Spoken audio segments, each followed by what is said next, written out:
Unfortunately, due to an update to DM Aaron's microphone, the audio quality in this recording is not very good. It has been fixed for the future, but we were unable to re-record it for this episode.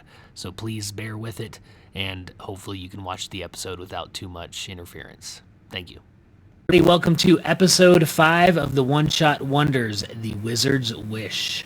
I am DM Aaron, and I will be bringing you today's game. Let's meet our players. Blaze Mile.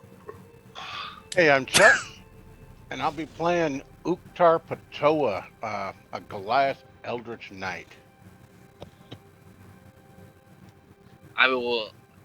Oh my god. My name is Blaze Mildroar, and I will be playing a variant human, a subclass Cavalier Fighter. My name is Manny. Today I'm going to play Sero, the Silent Wolf, a variant human fighter Battlemaster. Hey everybody, my name's Sam. I'll be playing Morgrim, the Invisible Hand Fanukalafi, a Goliath Psi Warrior. All right, let's see how we get this group into the City of Judgment.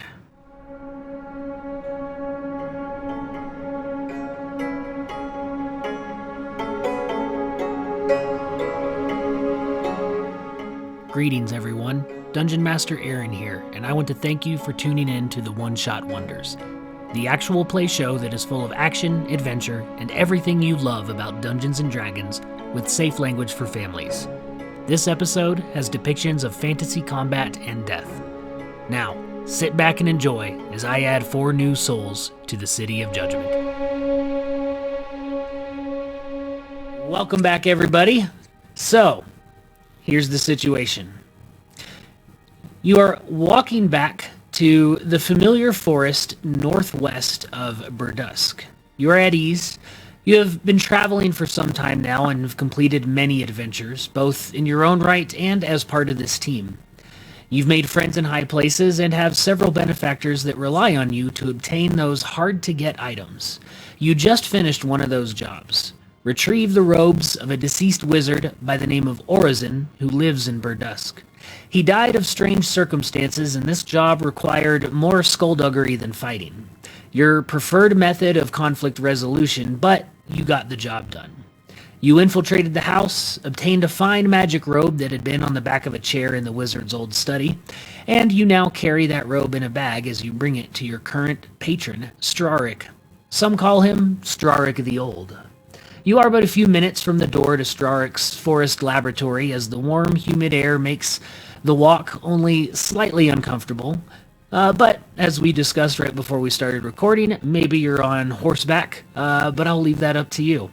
So you find yourselves walking in the forest a few minutes from your destination.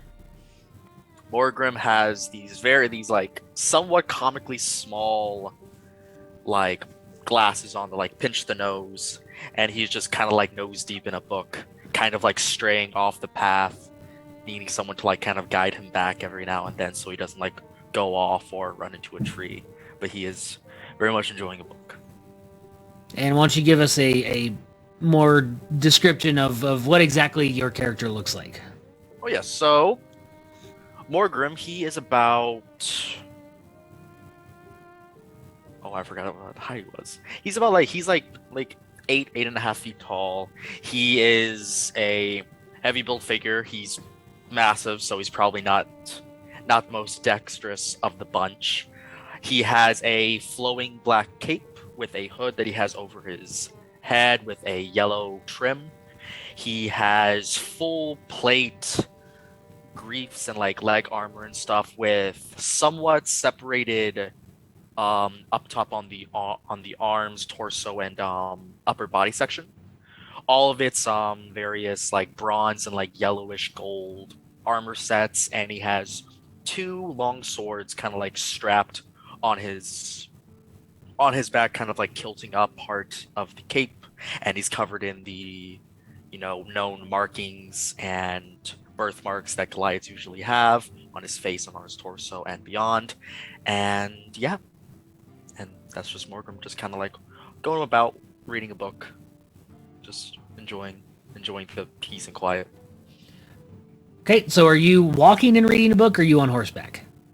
I'm assuming. Well, if I'm a horseback, it's even better. I'm just riding Okay. a horse to That's what I was follow curious. the path. Well, that's why I said if we were walking, you're just like, yeah, you're walking. You said march too, so I'm like, okay, we're walking. It's certain. Okay, you can be on horseback. How about Okay. Sarah? Tell us a little about yourself. Make sure I'm not muted. Zero is in full plate armor too. He has kind of like chainmail covering parts of his helmet too, so you can't really see his face under the helmet. He has a red cape, and his big great sword at his side. Not really saying much. I'd like to think he has the robe, and he's just kind of looking at it, but can't make heads or tails why the wizard would need it. And you kind of see you're kind of looking at it, and it's a robe with a hood, and the hood is black, and there's little spots of white. And as the robe goes down over the shoulders, it starts to get more bluish at the bottom, and there are these bright red circles along the neckline, and it almost looks like you find yourself staring into space, and you don't know how much time you've spent looking at this, but you look up and you're definitely in a different part of the forest as you just kind of lose yourself into this robe. So as Sarah's doing that, Blaze, tell us what your description is and what you're doing. I'm also in very nice full plate armor. It's very nicely designed, handcrafted. A lot of gold was spent on it to get it nicely specified to the measurements of his body. He's got a helmet covering his face, so you don't actually know what he looks like. He's brandishing a full halberd, and on his back is his trusty greatsword that he only pulls out for special occasions. It's all brass armor. All right, so the soft clinking of Blaze's armor as he is on the horseback and as the horse walks You down actually the road. don't hear it because it Okay. is mithril armor. Good to know.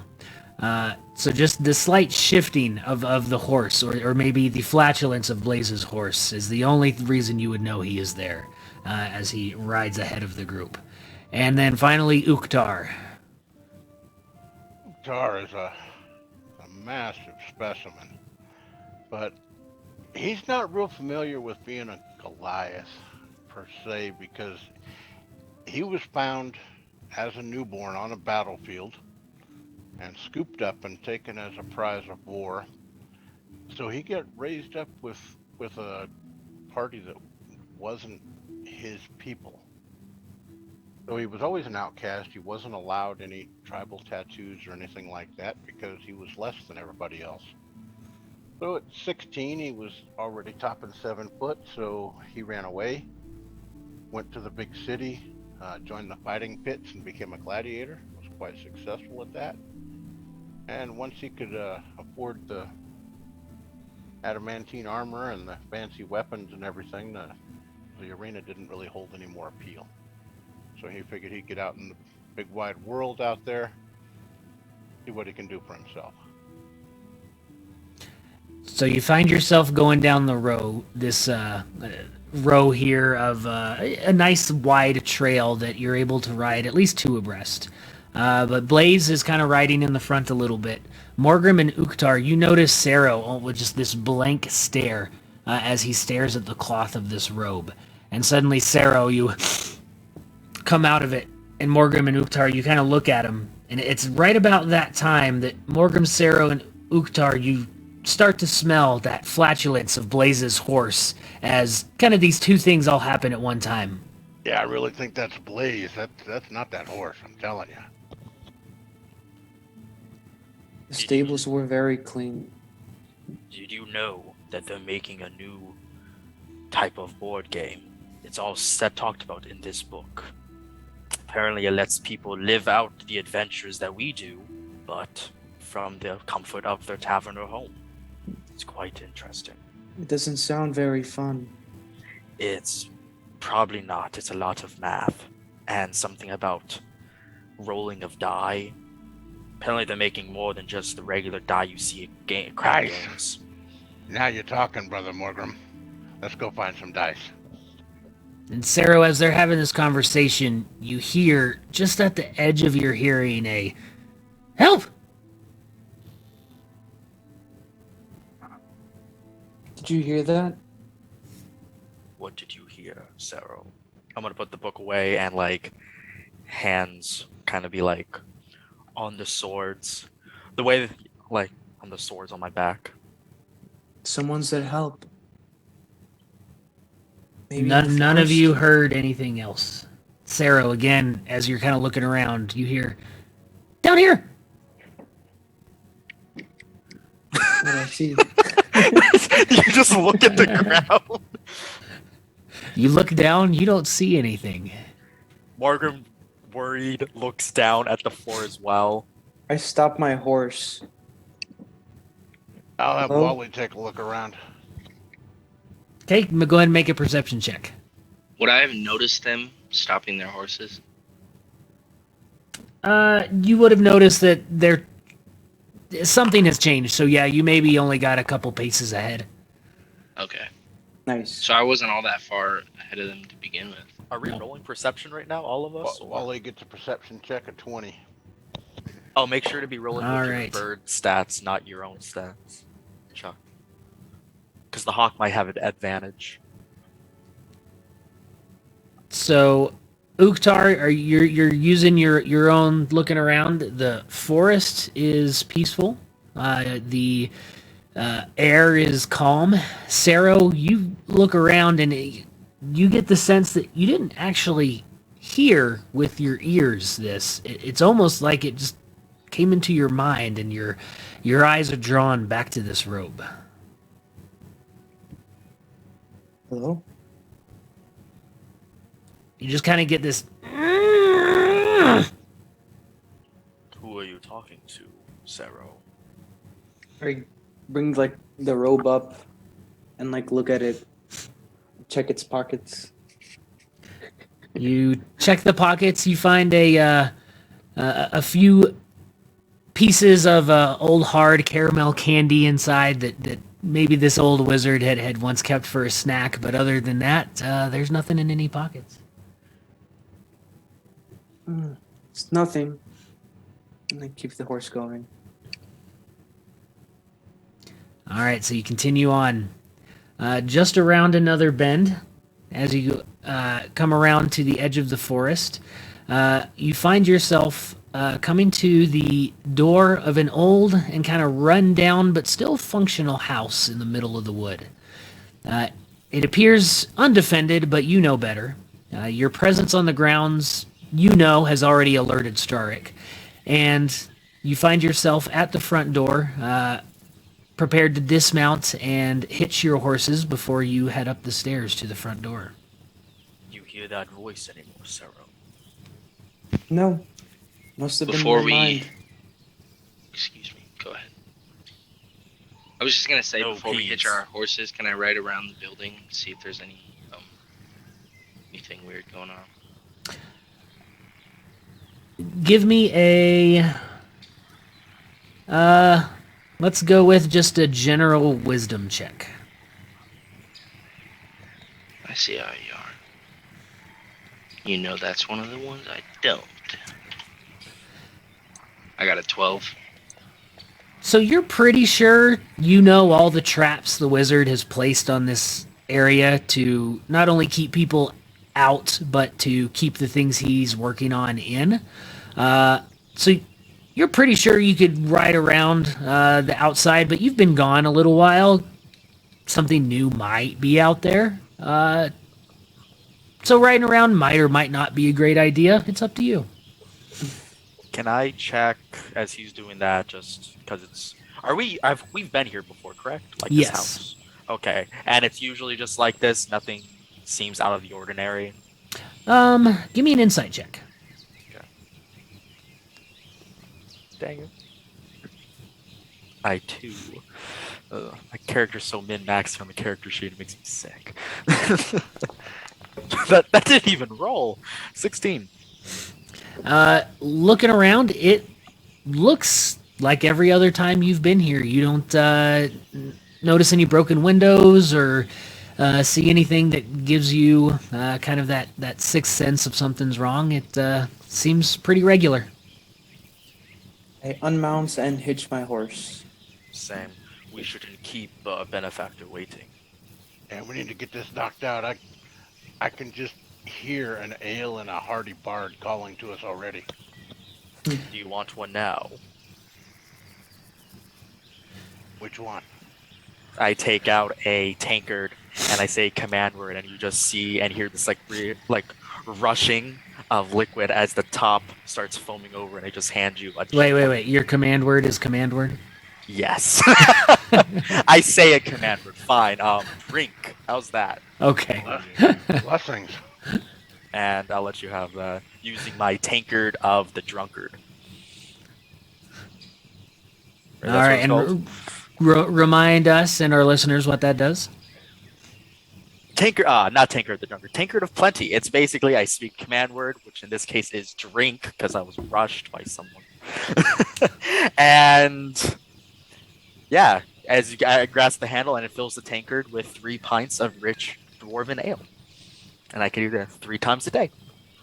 Okay, so Uktar finds himself with a nice full tankard of ale. Is it cold or is it room temperature? It's nice and cold. It's fresh. Okay. Yeah, and then once he's done, I'll take back my tankard. All right. So as you ascend the stairs, you find yourselves walking up, and Sarah, as you're kind of holding this robe, you again get in your head this this like growling sound, not animal like, almost like a person is growling. And it's very confusing, but again, it's that sound that's in your head. And as you get right about to the front door, all of a sudden the front door opens, and standing before you is the familiar image of Strarik. He's an elderly human with frazzly gray hair, medium build with the splotched skin of old age. He's wearing a green robe with simple white trimmings and black slippers. He says, "Ah, you are here. I am excited. Please, did you find it? Did you find it?" Is this it? It is. Tell me, where was it? As he puts his hand out, asking for it. Well, it's where you said it might be. And I hand it over to him. He grabs it, and for a second, you see his eyes start to get lost in the robe, and he kind of shakes and "This is going to be so much fun. Come in. We shall talk as we get your reward ready." And he takes the cloak and throws it on his back, and you see him stop for a second, just kind of stare off.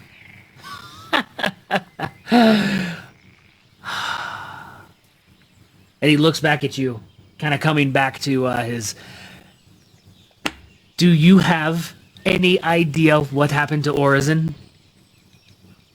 Enlighten us. Well, and he kind of beckons you as he walks through the front, and you know the front of this, so his laboratory / home out here is designed to keep things from getting in and out. So this first room is this labyrinth that he has built. So he's leading you through these narrow hallways with dead ends that you know go off in various directions. And as he leads you through, every time you come through here, it's different. You know, there's something magical that somehow he knows his way through here, but for you, it seems like last time you were here, you went right at that intersection, but this time you're going left. And as you're walking through this constantly moving, but you don't see it move, labyrinth, you hear him say, "Orizen, we are going to have so much fun. He trapped himself. He was doing an experiment, and he screwed up. And guess what he did? He trapped his soul in this robe. I can hear him in my head.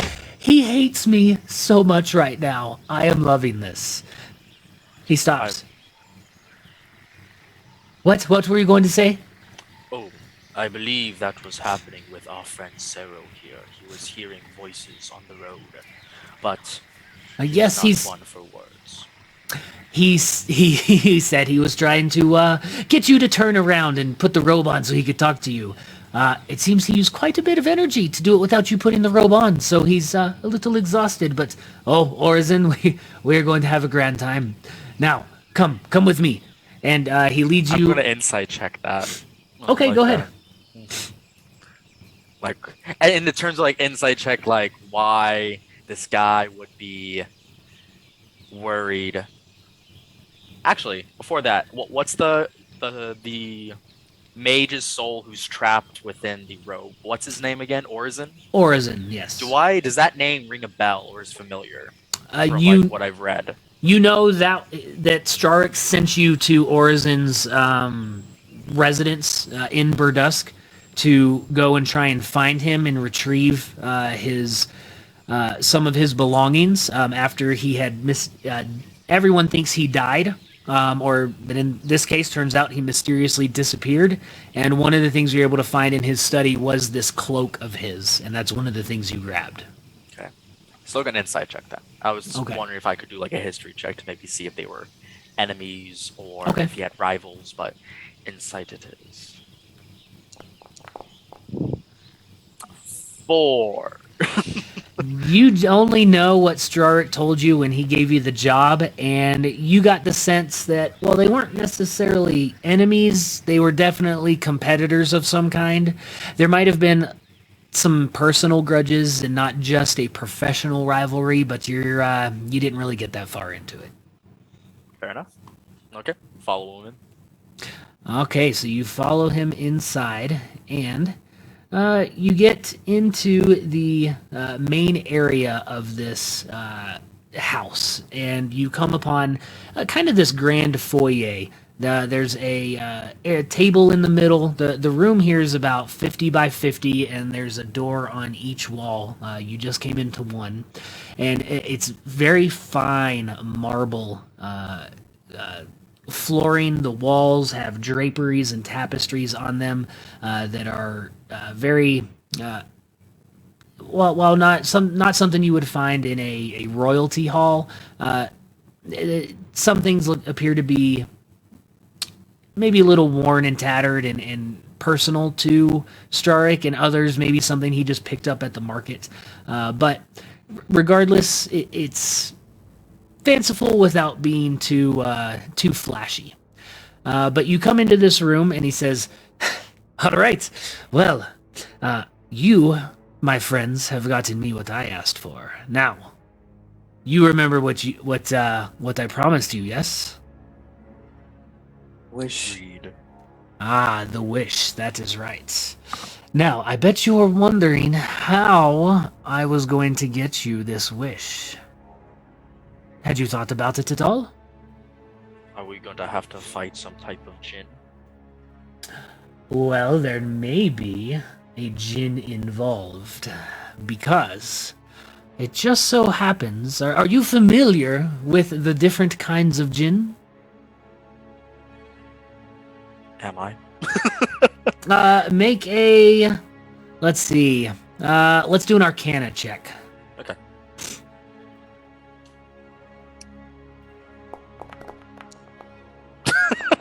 A 2 for a total of 6. Not in the books I've been reading. I've been reading about this new tabletop game. Got a 13. Okay. Blaze, you've heard a little bit more as you're kind of just sitting back and listening to this conversation.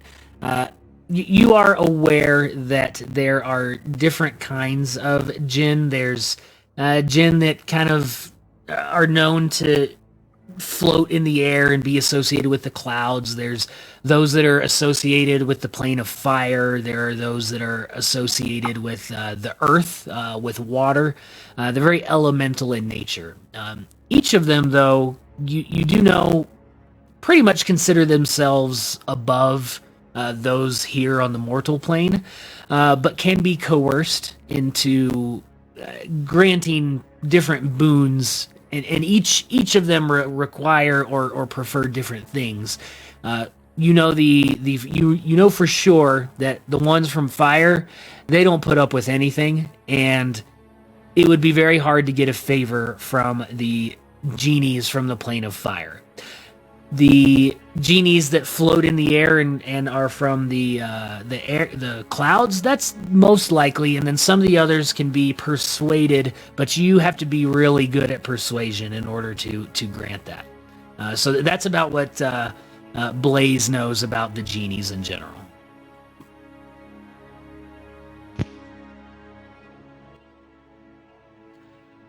I'm gonna relay that. Okay. Yeah. I'm sorry. I thought that was my bad. I should have said something. You still can if you would like to. I'm just gonna relay that information. Okay, you're gonna stay on the record.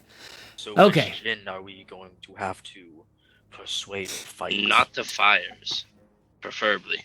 They are dangerous. Ah, yes, the fires. No, the Afriti. Those are the ones you speak of.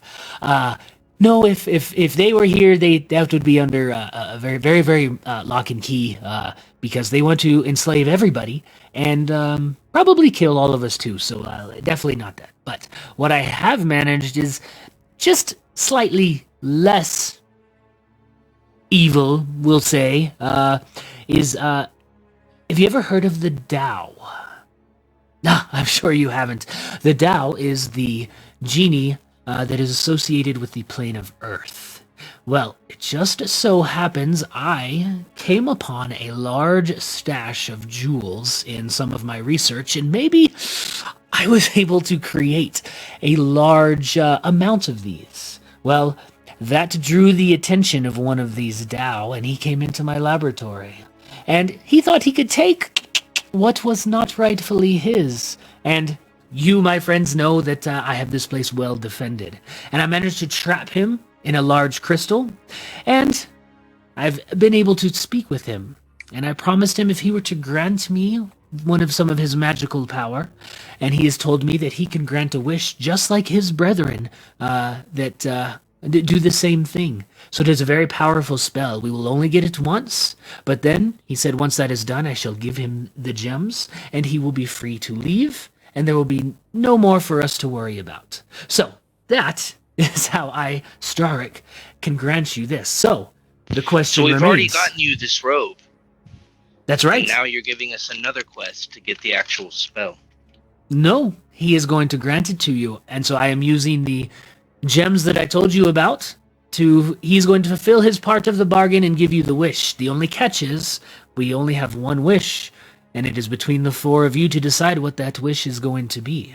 So, while I go get prepared for this to take place, why don't you discuss how you are going to use your wish? And he scurries off into one of the doors on the north side of the room. I'm just gonna reach out with my arms, like grab the two guys next to me and just bring them in. Look at the last one, ask him to come. Huddle up. So, have you put any thought into what you want this wish to be? Zero? No. Looking down at Zero. Something that makes it so we never have to work ever again. Life would get boring. I think we should word our wish carefully. Wishes can be tricky. If you ask to never work again, I mean, you're liable to just, I don't know, die. lose your legs. That too. Must be careful. I've always kind of wanted to be taller. What if the djinn puts you on a tall mountain? Well, that would be inconvenient. I guess you'd be the tallest in the area. As you guys are talking from the room where you saw Strarik go, you just hear him, "No! You make me so angry sometimes. I'm going..." And you just hear him kind of arguing with himself off into the other room.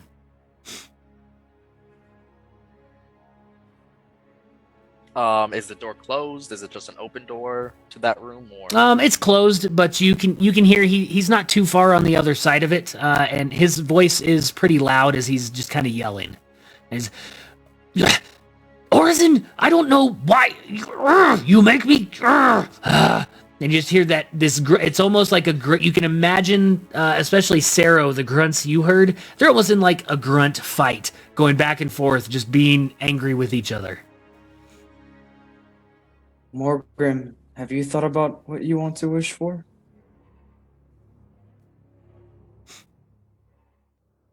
No? Whoa. I A guess maybe we giant should have talked library. about this while we were looking for the robe. Well, I You was know, thinking about it, what- but you interrupted. life's good. Why don't we just, wish for prosperity for the kingdom or something? A giant library with as many books as one can read in a lifetime, and then some. Well, I don't read as much as you guys do. You should. This book about this new tabletop game is very interesting. Starrick's head pokes out the door. Okay, all right, we're ready. Come on, let's go. Follow me. Hurry. I've got things to do. I heard shouts. Are you all right? It's just Oris and he's making me mad, but it is what it is. Come on, let's go. Let's get this done.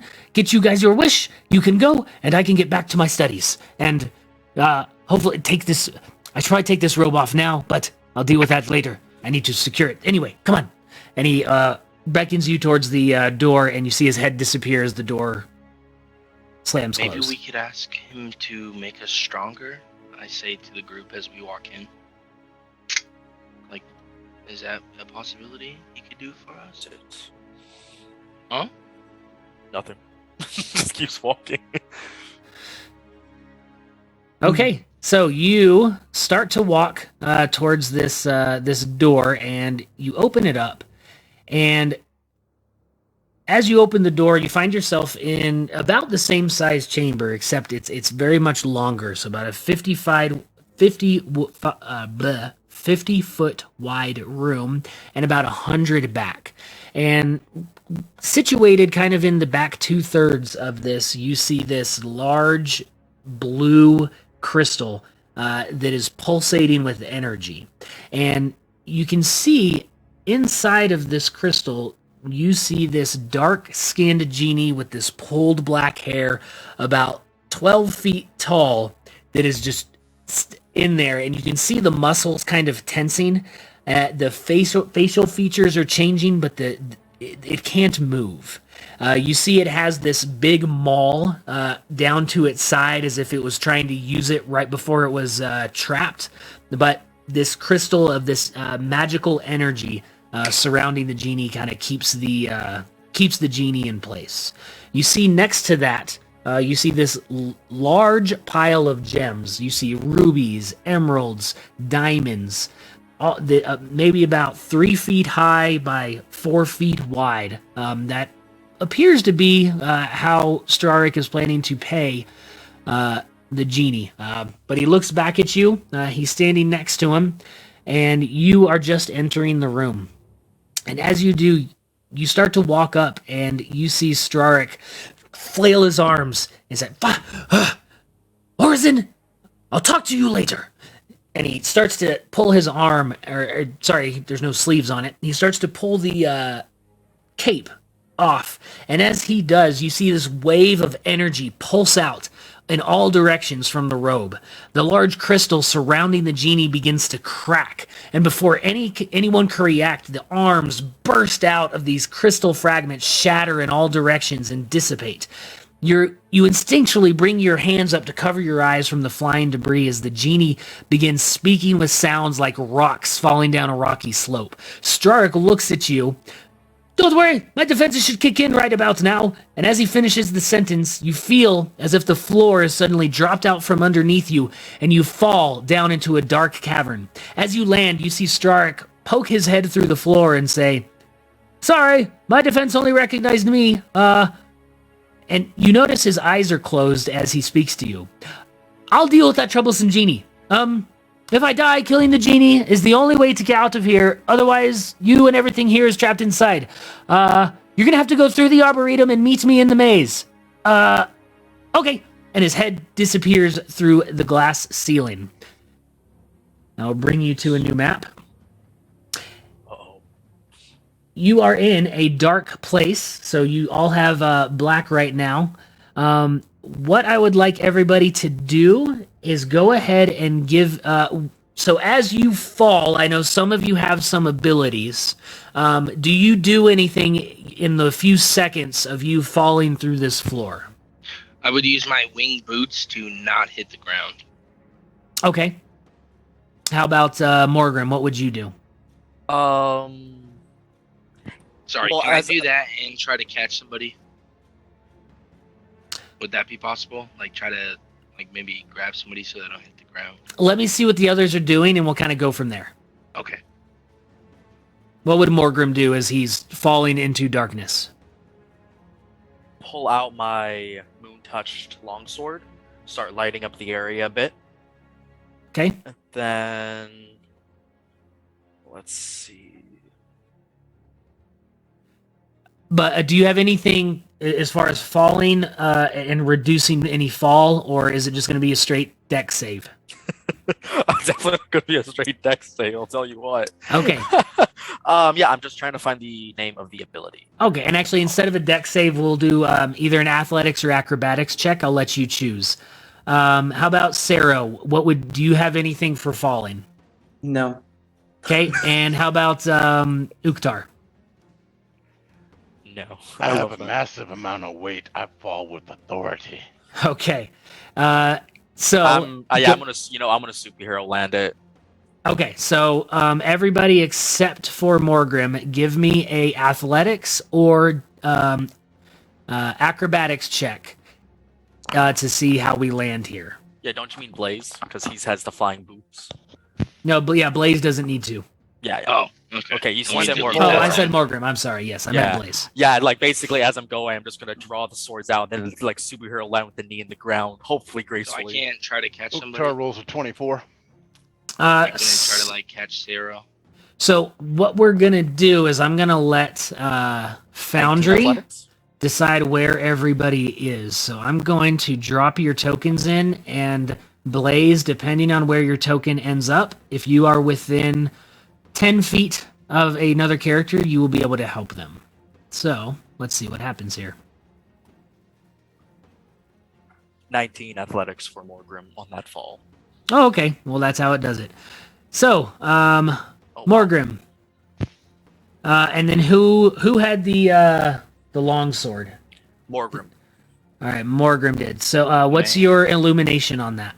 That's right. So, Morgrim, what's the light I have radius? 15-foot radius of bright and 15 feet of dim, so 30 feet total. I feel a little better than a torch. Okay. And as I land, basically, like, I do a little flip in the air, land down, and the swords are out, and I'm just in action mode, like reaction mode, Okay. taking in my surroundings. All right. Well, my Torch is actually you better, said surprisingly. 15 and 15. I think I did. Yeah, I did. Oh, yeah, because its torches are 20 and 20. Yep, 15 and 15 for my... Okay. Oh, no! So Sorry. you I don't like that. fall down to the ground. Uktar, as you go down, Blaze, as you go down, it looks like Saro is the only one who's kind of falling uncontrollably. So I will let you do a what would that be? An athletics check to assist Saro. Natural 20. Let's go. Natural 20, baby. Okay, so as Blaze just kind of floats down, you reach out and grab Saro's arm, who's about to fall on his side and land prone. You keep him, and he lands on his feet next to you. Morgrim, you land superhero style and land with your knee down, and you stand up. And Uktar, with perfect athletics, you just land on your own 2 feet and absorb the impact. As you do, Morgrim's sword lights up the area nearby, and you find yourself in this almost cave-like structure. And it appears that you've somehow been transported into a cave. You're no longer in a house. You see a statue of a horse nearby, just to your south and your east. You also see, especially Blaze and Uktar, just off to your right, over here on the side, you can see glowing red eyes begin to power on out of the darkness, but you cannot see anything else other than these glowing eyes. Morgrim and Sero. Yeah, I was about to say none of us have dark vision in this round. Any so it's chance like, That's right. that I could No, let me finish describing the scene real quick. Over off on the east side, you see what appears to be a statue of a horse. And as you kind of look, you see there's something moving right on the other side of the horse. And as you kind of get your bearings on where you're at, you see some kind of humanoid figure. So we're about to roll initiative unless someone has something they can do before that. I would like to just turn on my lantern revealing. It doesn't say it costs anything to do. All it says is that I'll link it again. I deleted it. might be an action just to take the hood off. So it's a wondrous that's all it item. is. So it's just a hooded lantern that does a little But more. all it says is that reducing the hood lowers the light to dim light. So, I mean, it just says that it's on, basically. Right? Like, it doesn't... That's The all dim it light's says. in a 5-foot radius. So Yeah, that's so about but it. it says while lit. So it's going you wouldn't have had that lit before this. Okay. So you're going to have to take an action to light that. A whole action? Come on now. Yeah, Come the Moon Touch great swords or Moon Touch swords Yep. are just always glowing. All Except right, in the daytime, so- you're not going to see moonlight really. So there's like a pale moonlight. All right, everybody, roll some initiative. Yeah, That yeah, was I 14. saw that. I saw that baddie to the left, and I was like, oh 14 no. for, initiative.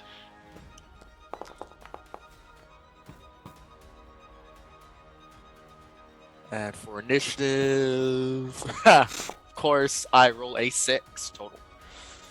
All right. Uktar, you got a Rolls 19. Sero also got a 19. What are your guys' deck scores? They have the same deck score. I have a 14. Oof. 14 also. Okay. Well, let's have a little roll. I'll let you guys choose who goes first, but then it stays that way. How do you get advantage on your initiative there, Uktar? My Maul of Warning. Oh, that gives the warning does advantage. That's awesome. Okay, cool. Yep. So You can go first, then Oktar. Uktar, the thing that catches your attention is off to your east. You see these glowing red eyes just off in this direction, but you can't quite make out what it's attached to. We've got something back here in the dark, fellas. Something on our left as well in the light. We appear to be surrounded. Oh, I'll use a reaction, just respond. Sorry. Hold on real quick, because I was just reading our ability here. Oh, yep. Okay, you are good.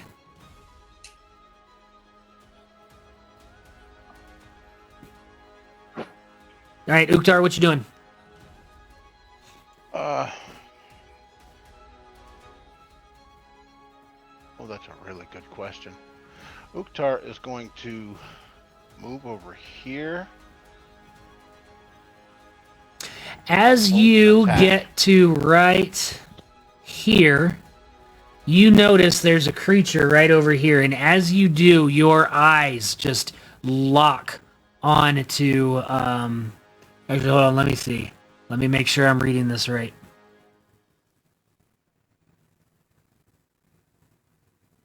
I've never actually fought this enemy before, so I'm Okay. really excited. Never mind. This only happens if you start your turn, so I'll put you back to there. So you go to there without issue. And I'm going to hold an attack. What's your trigger? And what attack are you holding? I'm holding an attack with my Maul, Okay. and for something to come towards me. So when it gets in range of your maul? Yeah. Okay. Sero, you start your turn, and just on the edge of your vision, you see this humanoid creature with snake-like hair. I need you...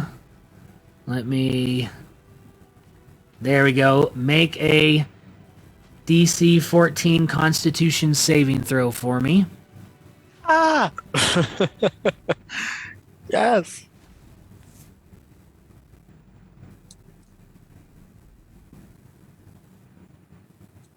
Is it rolling? I do not see anything yet. I'm clicking it. There we go. Nice. Nice. What'd you roll? 24. Okay. You have no effect, but you do realize that looking at this creature is going to be a problem, and you are going to have to resist this odd, paralyzing effect almost if you are too close to this thing. Everyone, keep your gaze down. Don't look towards the west. I'm gonna move. That was 5, 10, 15, 20. I'm gonna move there and take out my greatsword and wait to see if anything comes out from the darkness. Okay. What's your? Are you holding a weapon attack? Holding a weapon attack if something comes near me 5 feet. Okay. There we go. All right. From the darkness, you start to hear this metal on metal begin to walk along the ground, and coming. You see this suit of armor with this reddish magic coming towards you. And it's going to come to right there, right up to Blaze. And it is going to raise its sword and make 2 longsword attacks on you, Blaze. It's going classic Monster Manual monsters right now, aren't we, Aaron? That's I love right. this. So Love it. does a 15 hit? Blaze. Oh, I'm so sorry. No, it does not. No, that is way too low. All right, a You second have to come attack. at me with something stronger.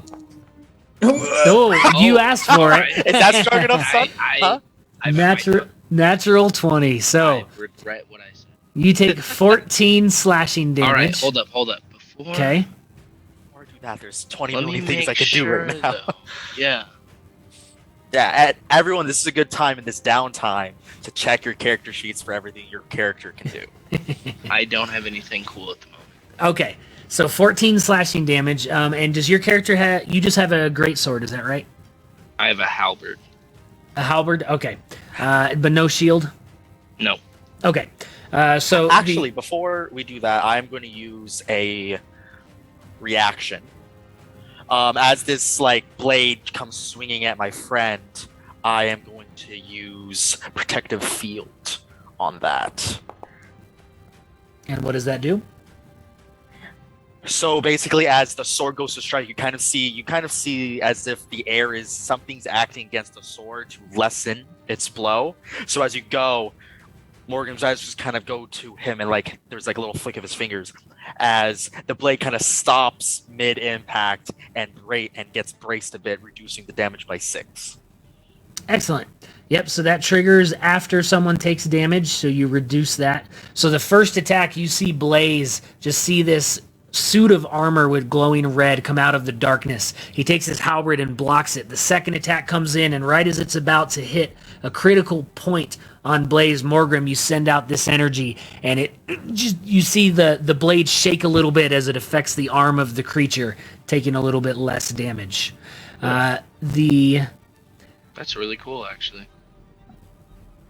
All right. The creature on the left with the snaky hair, aka a Medusa. All right. The Medusa is going to... You see her, actually. She kind of slithers forward here. And as she does so, she has this long bow in her hands. And she just brings that up. And, you know what? She is going to take, she sees Blaze is already engaged in this. So she is also going to gang up on Blaze as well. You got this, bro. Be strong. Wow. And so, What's your AC right now, bud? Don't worry about it. Okay, Don't worry about it, okay. sweetheart. Don't worry about never it. She rolls a It's 20. 14. I'm at 20. All right, so the arrow looses, and you feel an arrow skip behind you on the stone pavement, and from behind you, you just hear this as she draws a second arrow to shoot at you. That's going to be a 23. That'll hit. All right, you take 4 piercing damage and 7 poison damage as you feel it burn as this arrow just sticks right in the back of your calf and created a little slice as it had just happened to hit the section of your armor that is not protecting you as well as it should be. And with that, she is going to stay there, and the snakes on her hair start to look around and look at all of you. And with that, Blaze, it is your turn. You have a large suit of armor directly in front of you. Morgrim is next to you, and you've just been shot at by this snake-like creature. Since it's the first round, and things are still kind of in trying to figure out what's going on, I'm going to force this con save because you feel this arrow. You didn't know anything was really back there. So let me link this petrifying gaze, and you start your turn. Actually, yes. Sorry. When Sarah went to back off and he warned us not to look to the west, would we have acknowledged that? I will give that to you in round 2. Cool. Okay. Whoa. All right. So you didn't fail. So 14, you failed with an 11. So you didn't fail by more than 5, which is good. But you. I'm restrained, right? Isn't that what it says? You Paralyzed. begin to turn to stone and are restrained. Oh, you're restrained. You Oh, must that's repeat the saving throw at the end of your next turn. But I can attack, but it's at disadvantage, correct? Correct. Restrained. Attack rolls have disadvantage. Your speed is 0. And you have disadvantage on dex saves. Alright, I'm gonna attack once.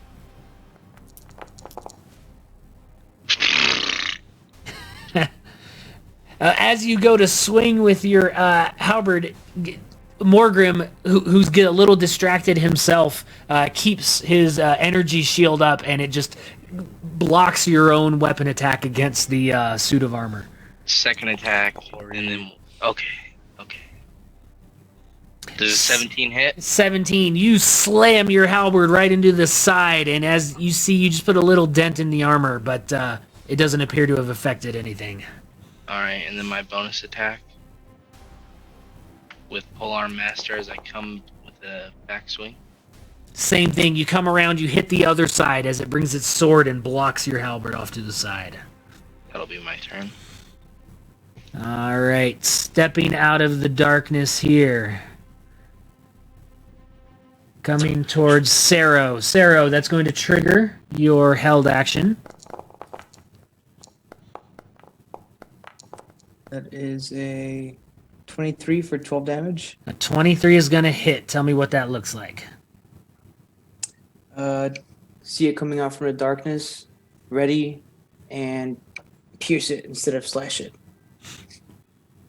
All right, so as it comes up, you bring your great sword out, and you pierce into this red energy that is keeping the suit of armor together. And you do a little bit of damage, but it's still coming right for you. It is going to then swing its longsword at you. That is going to be an 18. That hits. Okay, for 6 slashing damage. And then it comes back with a second attack. A 17. That misses. All right, so the first attack barely hits. You see the second one coming. Block it with your greatsword as you only take the 6 damage from the first attack. I'm going to use my reaction to use a maneuver. Okay. And do a melee attack since he missed. Okay. So expend 1 superiority die. Post. This dude has mastered this class. This is the 3rd time now I've been watching play Sarah. For a total of 13 damage. 13 damage, got it. Honestly, Battle Masters are so sick. I know, I was bummed. I was looking at that one. That was really what I was gunning. I've looked at it for multi-class options because even at level 3, right. it's so effective. Morgrim, so much. as you look at Blaze and you see him start to freeze up. You see parts of his armor start to turn to the same gray as the animal that's next to you. You look over to see where the arrows came from. I need you to make a con save. Okay. Did I make one at the end of my turn? Actually, It's at now the that I end of think your about next it. turn. Oh, okay. Okay, my bad. That'll be a 16. All right, you make the save, and actually, Beau, thank you for saying that. Let me make sure I'm reading this right.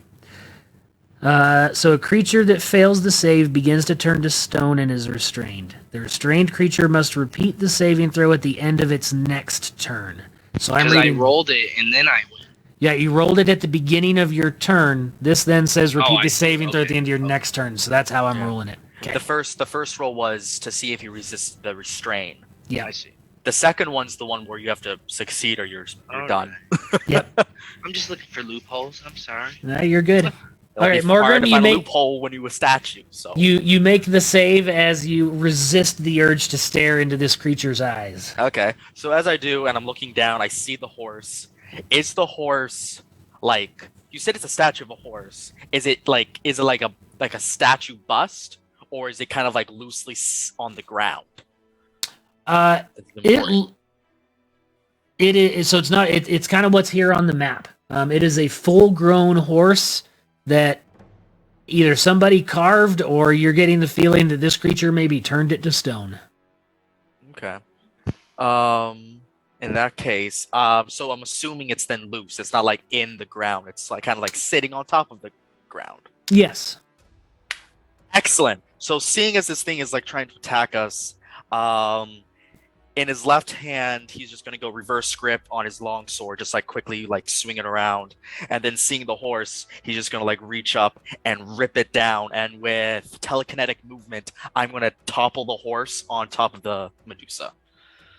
Okay. Actually, first I'm gonna do even better. I'm just gonna kind of do a chucking motion. I'm just gonna launch it like 30 feet and drop on the Medusa. Okay. Can you link that ability for me? Yes, I can.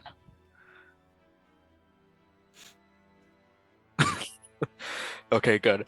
The key word for this was loose. If it's a loose. Also, is it large? Is like the size of it like Yes, it'll clarified be as large. for D&D? Yes. Okay, that still works. That's good. I'm going to link it from D&D Beyond. Ooh, that's a lot of text. Yes, it is. Yeah, telekinetic movement. All right. So you're using the one at the bottom. All right. Oh, that's An object. I take it this is an object because it is a statue now, Yeah, even yeah. if it was previously a creature. Maybe. Okay. Trying to figure out how I'm going to rule on this. All right. I got to keep you on your toes for That's the right. audience, you know? I There's know. going to be a DM out there that's going to get a crafty... And I got to Star figure Wars out how I'm fan. going to do this raw. Okay. So you're toppling the horse towards the Medusa. Since it's like right in front, I'm kind of going to lift it up and then like kind of drop it on her, like about 15 feet and then drop it on her. Okay. So you're going Count Dooku style here. Oh yeah, not even like using my swords yet, just nope. Okay. Okay, so I would say the ceiling here is about 20 feet. So you can raise it up and then going over, that'd be right about your 30-foot movement, and then drop it. So I'm going to have the Medusa make a dexterity save, and it'll be half damage on a failed save. So let me do the dex save first. Okay. Okay, a 10 is not even close to what anything needed to be. So I don't know what your DC was. Her tail's pinned now, right? So she can't move. I'm hoping like, No, she gets that's a- crushed pretty bad. she's a humanoid. So the horse statue drops and it slams right on top of her as she's kind of locking eyes with Blaze. Let's see. So a 20-foot fall would be 2d6, but you're dropping a stone on her, so I'll double it to 4d6. Unless you can convince me otherwise. So with You know, full when damage, that horse was wait, flesh and blood, a horse that size would weigh about 1,800 pounds. I was about to say it's a large stone figure of a horse, which already like weigh, as Chuck was saying. It would probably break on top of her, but this is like the equivalent of a large stone falling from 15 feet. And if you want me to calculate what that velocity will be on impact, it's gonna be pretty good. Okay. Let's go then. I'll double that then. So how about 8d6? I like it. That sounds Okay. fair. Thanks, Chuck.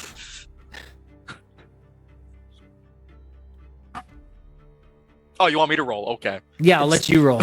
Okay, cool. I was like wondering, like, where's the dice? It's third level. 28 bludgeoning damage. Not too bad. Okay.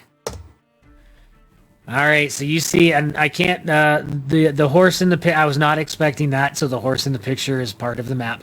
But Should have been prepared. Okay.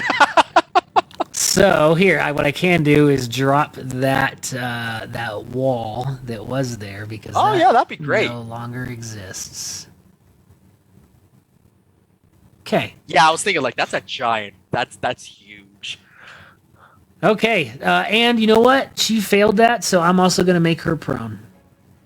Oh, excellent.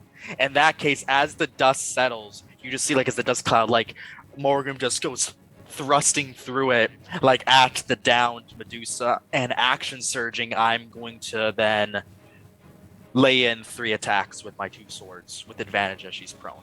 Okay. So Shatter Spike first. 23 for 11 points of damage. That hits. 19 for 7. That hits.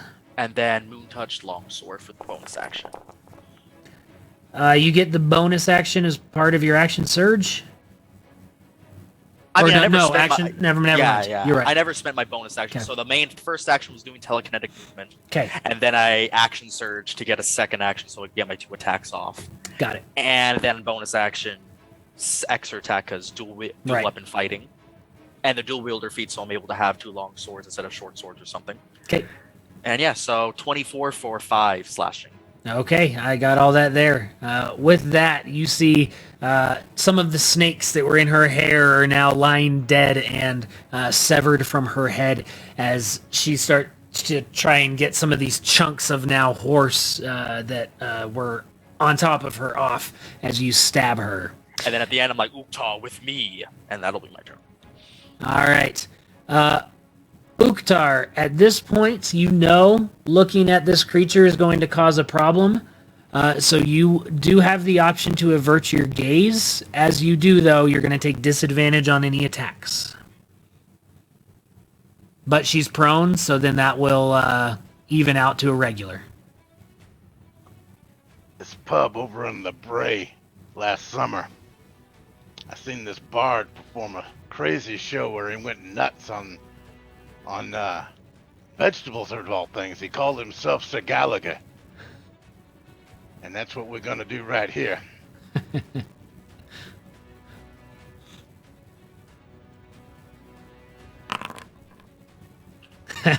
Ooh, a 10 attack's gonna miss. You see your eyes are closed as you bring it down and you slam right next to it and you break a piece of the stone horse that was trapping the Medusa, and you almost see a thank you on her lips. Then we throw it a 15. A 15, you bring it quickly over to the other side, and that time you slam it right into her leg and hit her, and you hear this. Okay.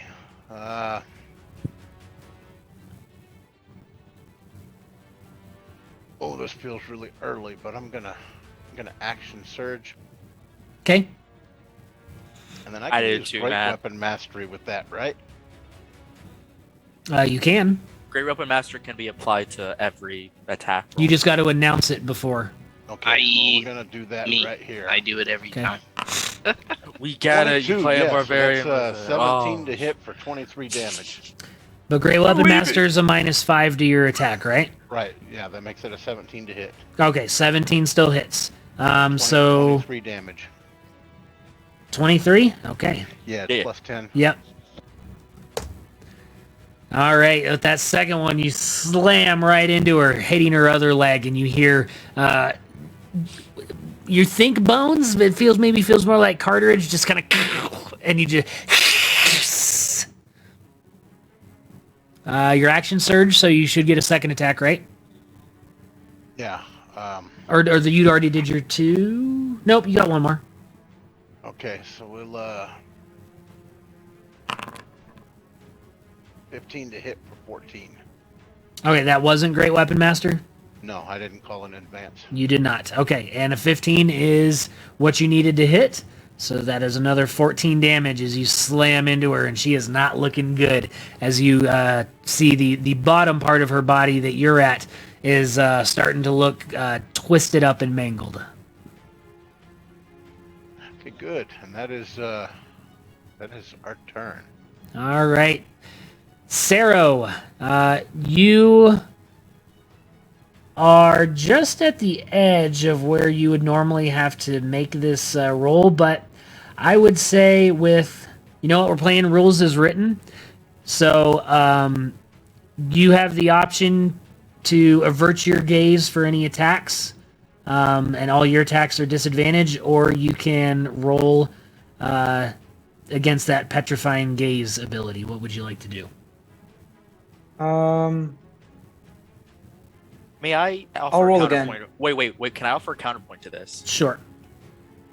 Just because Morgrim's a pretty big guy, and he's kind of blocking. He's kind of like directly in front of Saro, more or less from her perspective. Would that still affect Saro, even though like she's kind of getting blocked? Not to mention pummeled on the ground. Let me read this. Yeah. Okay, so it says when a creature that can see the Medusa's eyes starts its turn within 30 feet. Okay. Yeah, she's laying on the ground. I would say she's on the ground and Morgrim's in the way. So, okay, I would say that fits. So, Saro, you're good. Awesome. Okay. Then I will Great Weapon Master both of these next hits. Do it up. So 20 for 28 and 14 for 24. Your first hit slams into the side of this, and you see the red magic starts to dim as the pieces of armor almost start to slag off this thing. Your second attack comes in, and it blocks it with its sword, but you can see it is falling apart, but it is still somehow being held together right next to you. I'll also action surge and come up again with 2 more attacks, regular this time. Okay, well that's a 19 for 17. That is going to miss as a sword comes around again and blocks your attack. A 19 misses? A 19 misses. High AC, bro. They are scary. Okay, and a 28 for 15. That will do it. How do you kill this suit of armor in front of you? I want to cut off its arm and then just push it to the floor and then go, shh. And as you do, the red magic holding it together dissipates and it crumples into a pile of armor. Put my hands up, shh. And then I walk over here. And actually I'll go right here. That's my turn.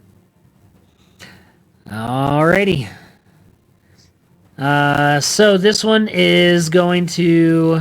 Let me see what its intelligence is. Not very high. It is going to continue its assault onto Blaze, who is restrained. So it is going to attack with advantage.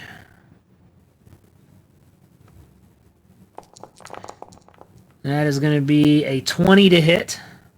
That'll just hit. All right, you take 10 slashing damage as a second longsword attack comes at you.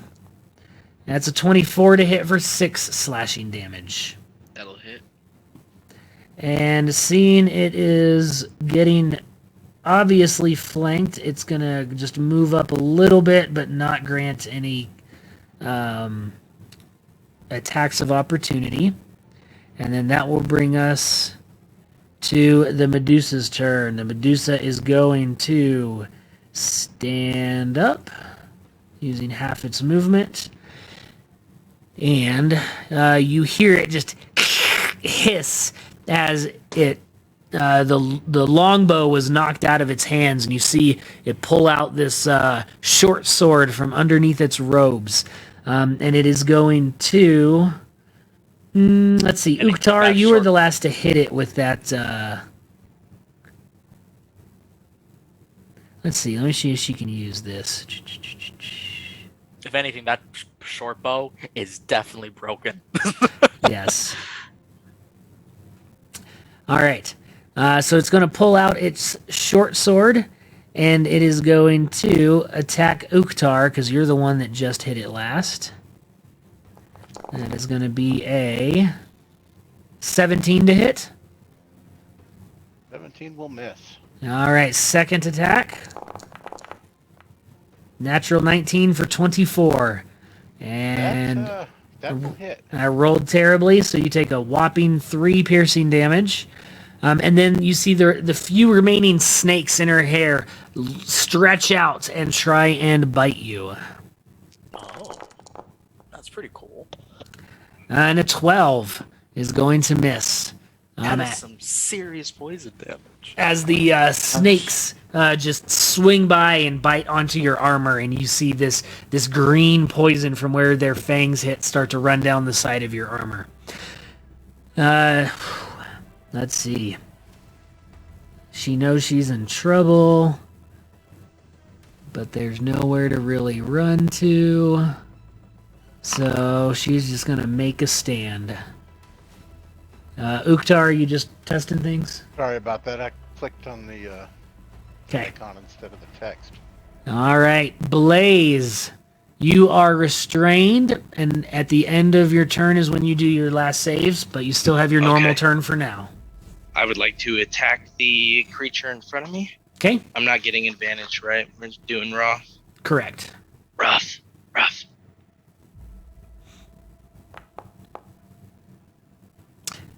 26 for 13 damage. That will hit. Alright. Second attack, I'm going to try Great Weapon style. Do a little bit crazy. Oh, nice. 22 for 15. I did 2 more damage than I would have normally. And then I would like to use is that already calculated? Yeah. Okay. So yeah, macros. 22 is a hit then. Yes. Okay. Then I would like to use my bonus action to use Polearm Master for my bonus.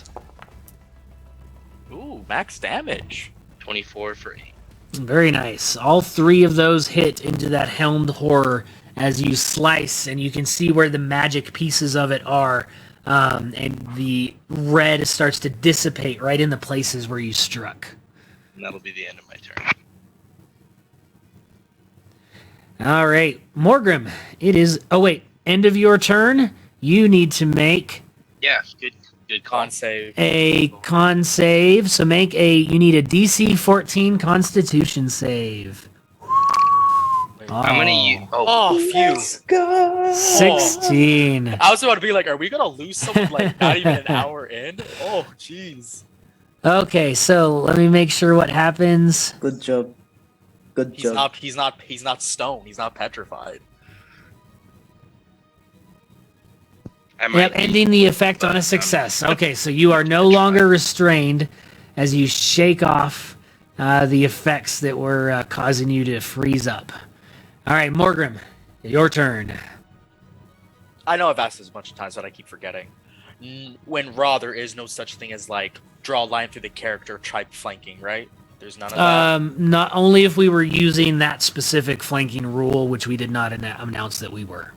Okay, so if I moved right here, it wouldn't be granting me anything. Correct. Cool. Okay, thank you. Do I still have to either avert gaze or? You do. Decisions. Nah, I'm gonna risk it. Okay. Let me pull up that ability so you can roll here. Go ahead and make a con save. I am going. Yeah. I'm just restrained. That means I just can't move, right? Your speed is 0. You attack with disadvantage. Oh, I do. Yep. Attack rolls have disadvantage, and attack rolls against you have advantage. Dang. He rolled. You went for it. No, yeah, you're right. But in that case, you know what? Nah, I won't use that right now. That's okay. You're lucky you didn't do more than what you did. Because you did just 5. 5 under. Oh, is there an option for if you failed them more than 5 with this? You said something about Oh. that earlier. I'm sorry. Yes, that is correct. Thank you. You did just 5, but not more I think it's than more 5. than 5. If the saving throw fails by 5 or more, Oh shit! the creature is Indomitable. instantly petrified. Indomitable. I'm going to re-roll that. Okay. Yeah, I was like, I should I use this now? I'm like, that's okay. But with that, Indomitable. Sorry, bro. No, this Alright. is Re-roll No, it. you're good. You're good. This is worth it. Or at least worth the Indomitable. No! Oh god! It got worse! Oh, I'm petrified. I don't know how this is gonna work out anymore. Okay, so you see instantly Morgrim just turns into a statue. Dang! Hey, I know how I'm gonna use that wish spell now. Aw, Have him teleport Morgrim back to my house. Oh, that's rude. All He was right. right in the corner. You can't move or speak, unaware of surroundings. Attack Yeah. rolls against you have advantage. You have resistance to all damage. Okay. Oh, whoop-de-doo! Oh, wow. All right, Uktar. That's rough! I don't even know. Like, there's no way I can get out of this. Hopefully somebody Unless there's has something in something. the cave. We're all fighters. No one has anything, Aaron. Unless there's Okay. something in the cave. Well, If that's the case, We're and like I'm gonna, done, I want to be like, well, nice play with everybody today, and I'm just gonna dip. great weapon mastery. 18 to hit for 24 damage. That hits. I was so pumped to fight the Medusa, but at what cost? Great weapon mastery. Ooh. Are you 12 to guys hit. adding the 10 damage as well as taking the 5 away? Yeah. Okay, with that second hit, Uktar, how do you finish her? I think that second Or, one was a miss. Uh, -5 is only a 12 to hit. oh, I'm sorry. I thought it was included. So then, yes, that second one is a miss. Okay. Aaron, I don't want to be. action I don't want to surge, be on the Medusa side. You- But doesn't he have to Great roll weapon either mastery. to avoid the gaze? Yeah, that's true. Crit! Uktar? Also, Did- you can't. well- You already action surged. Yeah, Chuck, No, I you didn't action action surged. surge earlier. Yeah, you did. You did Yeah, you 4 did. attacks last turn. Yep, Did I? you Yeah. did. Yeah. Oh, man. And did you avert your gaze? Yeah. So Then those you would need be to roll a disadvantage, disadvantage. So roll another d20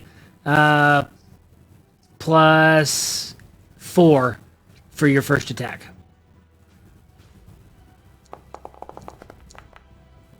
Okay, so that first attack misses.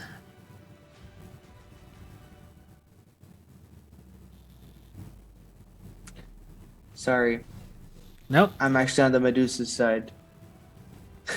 All right, so Uktar, you go in to hit and you miss as your maul comes in to hit 2 times. Anything else on your turn? I got nothing left. Okay. Saro, are you averting your gaze? I am averting my gaze. All right. I'm going to. I'm gonna drink this potion of heroism, and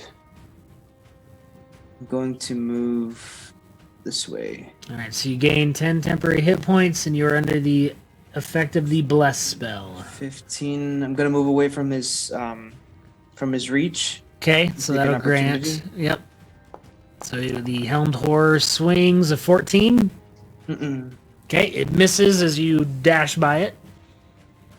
I'm gonna run up to the Medusa and Okay. end my turn there. Not gonna attack?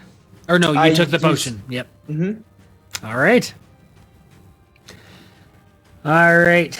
The helmed horror is going to continue its assault on Blaze, and Blaze is no longer petrified, so just straight rolls now. Oh my goodness, I'm so sorry. Okay, the Helm's Horn used his reaction to make an attack against Zero. Yes, Can I use my reaction with Sentinel to make an attack against him for trying to do that? you can. I'm gonna do that then. Thank you for letting me. 23 to hit for 9 damage. Nice. All right, that hits. All right, now it's going to swing at you. First attack. 12 is going to miss. That'll miss. Second attack. Darn it. 23 for 11 slashing damage. Shoot. Thing flab it. All right, and seeing things are not going too great, it's going to try and engage everybody here, but not grant opportunity attack because it doesn't know any better, and it's going to stay within reach of Blaze, but closer to the Medusa. All right, the Medusa's turn. All right, she is taking care of Morgrim. Seeing a new challenger come up before her. She's going to go for you, Sero. She's going to first go for her short sword. Natural 4 for 9. I assume that's going to miss. Misses.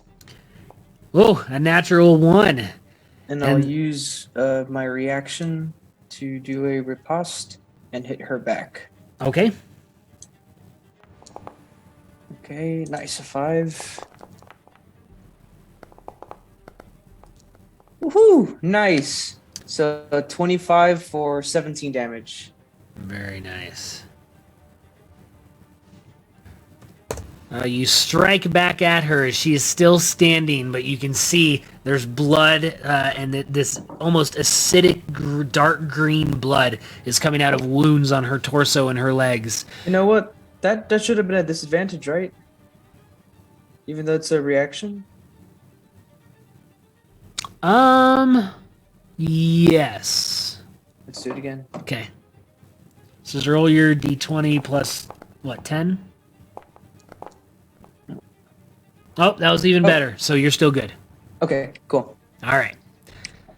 So continuing, she's going to take one last thing. The snakes, there's like 2 remaining snakes that are still in her hair. They're going to come flying at your face. An 18 to hit. That hits. Ooh, 5 piercing damage, and you just feel the poison start to burn, and you take 16 poison damage. Would the actual bite from the snake be magical?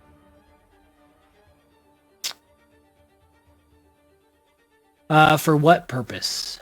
For heavy armor master, I get 3 damage reduced for every non-magical hit. Okay, no, this is not magical. Okay, so I'll take 2 from that 5 then. Okay. Cool. Okay.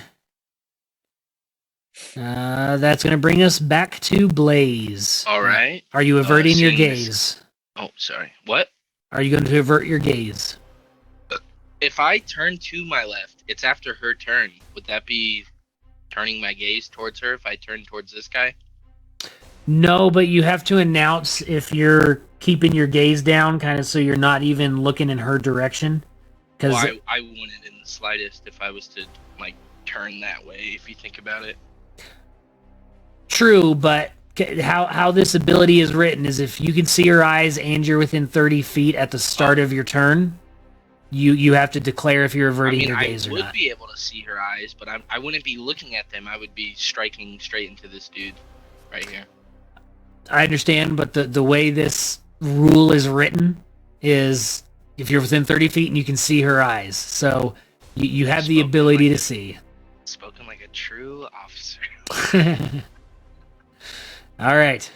So, Do I need to averting make a your con eyes or save no? then? So you're not going to avert your eyes?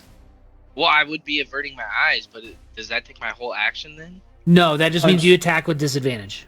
Okay. Alright, I'll do that then. Okay. I see how Trust you me. are. Take First the attack. disadvantage. Look at that. 2 17s for 25. That definitely hits. That's pretty Okay. good. Second attack. I'm going to try Great Weapon Master. For the Okay. simple fact of if this works. Oh my gosh. Oh, Let's that's pretty good. go. Let's go. A 20 and a 19. I can't Does that believe hit? you did that. Oh yeah, that hits, and that just All tell me right, how I'm you gonna use destroy my this bonus thing. action then to charge up here in between the boys Okay. and strike down at Medusa with my bonus action from Great Weapon Master from killing. Oh, I have that too. Whatever. Does a I think so. 17 hit 17 does hit for 12 damage? for 12 damage, and that she is still alive. All Ah, man. Okay, that'll be the end of my turn. right, tell me how that turn looked, because you destroyed that helmed horror and then moved Okay. over. So I came in with the first jab of the halberd with the pointy end, and I got him on his knees. And with the second swing, I just took his head clean off as I charged over towards him. All right, and the red magic dissipates as the armor falls in a pile on the ground, and you all hear that as you move over towards the Morgrim statue. Morgrim is still a statue and can't really do anything on his turn. So, Uktar, averting your gaze or no? Okay, I don't mean to be that guy, Uh-huh. but for these last turn or two, our illumination has been coming from Uktar's now stone sword. Oh. I guess it would be stone. Yeah, he's right. Unless Okay. When he got petrified, I mean, Yeah. would that mean in poof we were stuck in the dark, or You know, actually, what the petrification? Oh, because my would lantern's on as well, isn't it? you never turned it on. So you're right, but Oh, that's not that's going to right. affect anything because you guys were attacking with disadvantage anyway. So that did not affect any of the rolls. But you are correct in that you are in the dark. So I'm going to leave it up just so you can see the map. But you are in disadvantage because you are in the dark right now. Petrification would affect everything. Oh yeah, it would. Yeah, it would I'm affect gonna- weapons. That's so weird, but that's interesting. I am going to. Yeah, I'm gonna do that. I'm gonna upcast magic missile.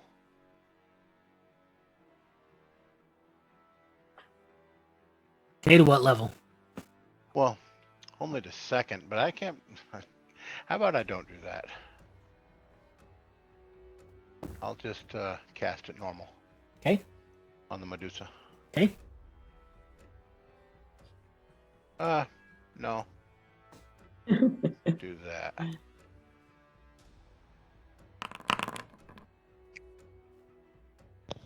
Two So- damage. Well, no, something's incorrect there. Chuck, I usually you- no, just you roll just- it manually. You just roll the 2 by 3. You just multiplied the 2 by the dart, so each dart does Oh. 2 damage Okay. each. all So right. just a total of Gotcha. 6.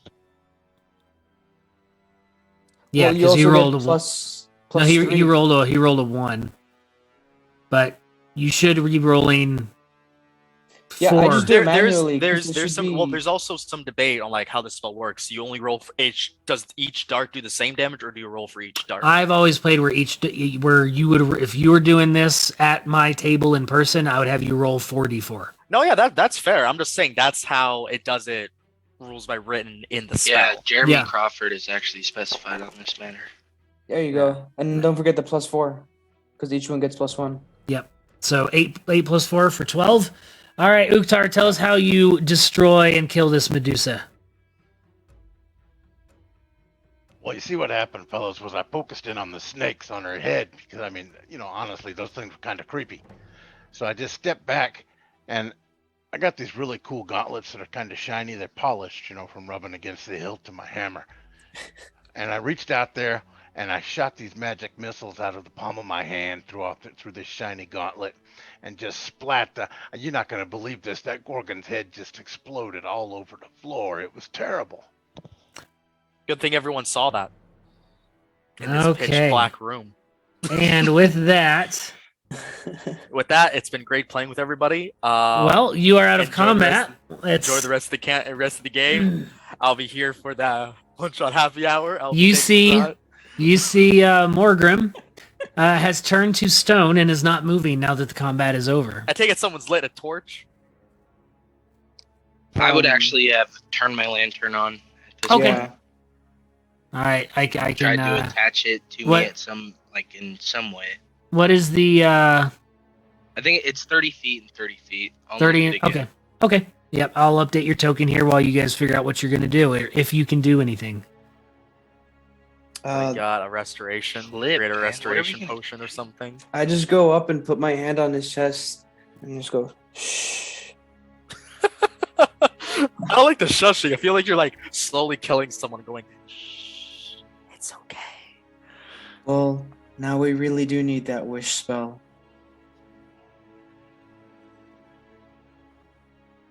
So we're using it on him now. Well, wouldn't you want us to use it on you? Not necessarily. As I walk away, let you ponder that. That was That was pretty good. That was thought pretty didn't good. cross my mind, to be honest with you. It did not cross Blaze's mind. As Probably not. usual, There's also- not much mind to cross here either. But Oh, I'm sorry, Um, Mr. Statue. What did you say? oh, lie. That's right, I'm just that's going right, off that's in my right. head. Stone noises. Wait, okay, so you have the illumination, so I really can't walk away and leave you. You just go Unless 10 you- feet. You just go Yeah. 10 feet away. Unless you just sprint out like 30 feet in front of us. Like, then you get it. I don't know, Here, guys. let me link it again. Here it is. Maybe the spell's broke by damage or something, like a charm. Can I roll like history to see if I know what would happen when a Medusa turns you to Also, stone? could the person Sure. with the 20 intelligence also roll about this? Because I feel like he'd know. Are any of us rune knights, or did the rune knight become a statue?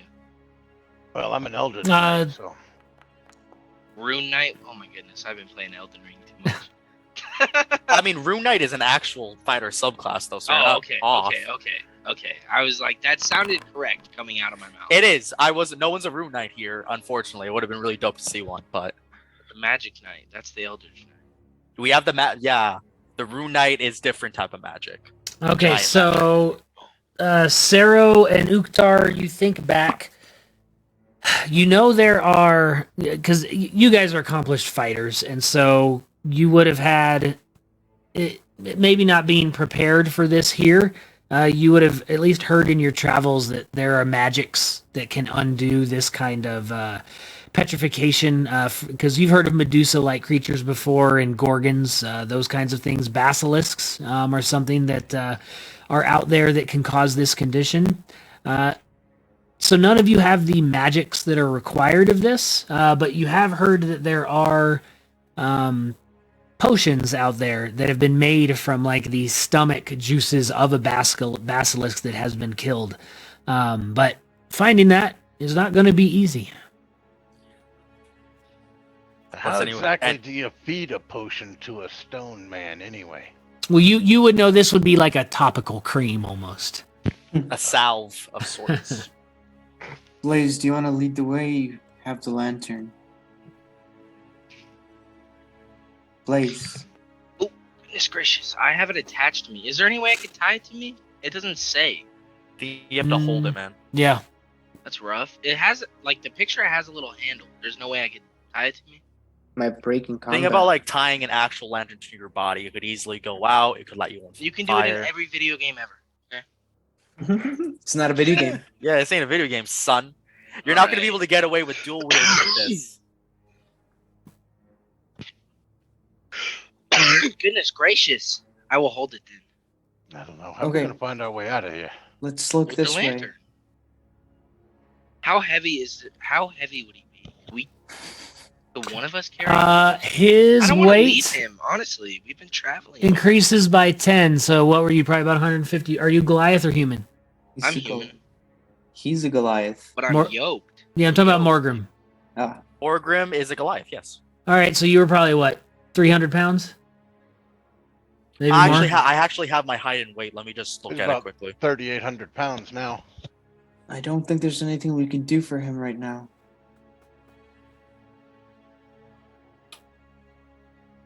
Yeah, I was close. I was 310 when I was flesh. All right, so he is now 3,100 pounds. Hey, fellas, there's a door right over there. All right. Guess we. Before we do, I'm gonna say a prayer for him. I don't know. Who do humans worship? Who's their deity? I should have thought of that. Do they have one traditionally in 5e? I think there's a lot. But for Aaron, so we can see all this space now? As long as the light is there. Oh, okay. all right. Let's check out the store. Atheon's soul. That's who I pray to. Sounds like a solid enough. I tried this door. I tried to open it. It is locked. It's locked. All right, we'll hit that door. No, like, you know, yeah. With the hammer. Okay, give me an attack roll. Do I get advantage since the door can't move? No, because the door is very thick and heavy. Yeah, that should be factored into its hit points, though. Not Blaze. No, that's an AC thing. Think about it. Yes, Sarah. We're wearing plate armor. That's why our AC is so high. It's thick. Let's try All up right. here. So it takes you a few hits, but you dent that door down, and eventually you break the hinges enough that it swings open. Oh, Not differ too far from dark. As it swings open, you see just on the inside of the door, you see a little basket. And in the basket, you see there are some glass vials. And 3 of them are empty. 2 of them appear to have this grayish liquid inside. Hey, think we ought to go pour one of these on Morgrim? why not? Or do we use the 2 vials to even it out to 3? Like three mixtures that all look like the same or something. Oh, it's Add a little bit of water, dilute it a bit. Well, I've got 2 4-hour energy. If I split them into 3, does that mean I get the 3 of 3 Aaron, and a what are you 2-hour throwing energy? at us right now? I gotta go through every possibility. He's I don't clearly think- throwing alright. 2 potions at it. I think- I gotta Well, go through every yeah, this is- possibility at the moment. What I are we think the doing? This is the guy's lab. He's obviously, maybe he's got these here so that if he Is there a serving size in the potion? Yeah. One Please vial, take one one pill creature. per day. Based on your experience, Yeah, in check order to the get the FDA on effect, you that. have to use the full amount in the. It is a 1 serving size container. He's big. Grab them both. We don't know if there's more Medusas down We here. don't even know if this is the right thing. Would any of us have any clue what we're even looking at? Is the potion gray? It is gray. That's it. It's a stone potion. That's the one. He's got No, 20. Blaze He's is got a 20 colorblind? intelligence. Believe the Oh. Eldritch Knight. I trust him. I feel like for once Chuck isn't If, metagame. if you want to take a look at it, you can make a nature check. Not bad. Let's see how you are. Can I make it even if I'm not? Make sure to rub it on my pecs if you do. You've never seen a potion Sorry. of reverse petrification before, but gray seems like something that would come from a basilisk's stomach. It makes sense. Gray, just like stone. Oh, Chuck. Let's try it anyway. Oh, Chuck. Check your character sheet. I think you have a +5 to just straight intelligence rolls because you have a 20 in intelligence, right? Intelligence only 18. Oh, my bad. 20 strength, 20 constitution. Here, give me All right, one of so those and you've- I'll try it out. You're gonna try it out. I'll try it out. All right. So how do you apply it? I uncork it Facts. and I try to get it from the top of his head and have it like come down. So this grayish mixture starts to pour down Morgrim's statue, and as it does, you see it start to soak in, and then all of a sudden you just see the cracks in the stone start to form, and for a moment you fear you have ultimately killed Morgrim as the statue is going to break, but as you do, you start to see pieces fall off, and you see his skin underneath, and after about 20 seconds, he breaks out, and is no longer petrified. Not look in their eyes. I give Sarah a giant bear hug and I lift him off the ground. Thank you, tiny Sarah. But you Now do walk have away. one more potion of reverse petrification, so who has that one? I'll keep the other one. Yeah, I have nothing to store it in. Like, it would just be on me. Perhaps if we are to run into said creatures again, we should stow it not on a person, for if they are petrified, it too shall petrify. Well, we'll feel the effects. We can cut our bag off before that. Fair enough.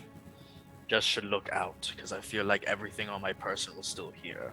As I give a glance to Uktar, so my belongings are probably stone as well. All right. This is good. I was legit ready to just check out and be like, okay, fine. All right, so we're coming up on the 2-hour mark, so we're going to take a quick break, and we will be back for the second half. So, break time. All right, we are back from our break. You have all your party members back in flesh and blood, and you go. Everybody, give me a perception check, actually.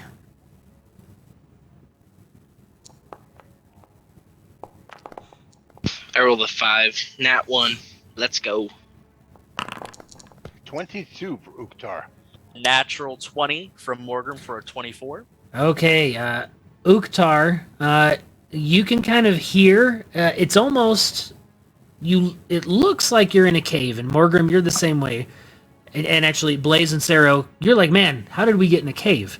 But Uktar and Morgrim, you can like hear. You can almost get the direction of it, of smashing and things breaking, almost like you're in a house and there's somebody in a fight on the floor above you. You can hear it, and you're like, it's that way, and it's towards the direction of the door of this cave. It's just a little bit offsetting. And Morgrim, you put 2 and 2 together. You're in a wizard's laboratory. There's some magic going on here. You're still in the lab. You're still in the house. It just looks like you're now in a cave.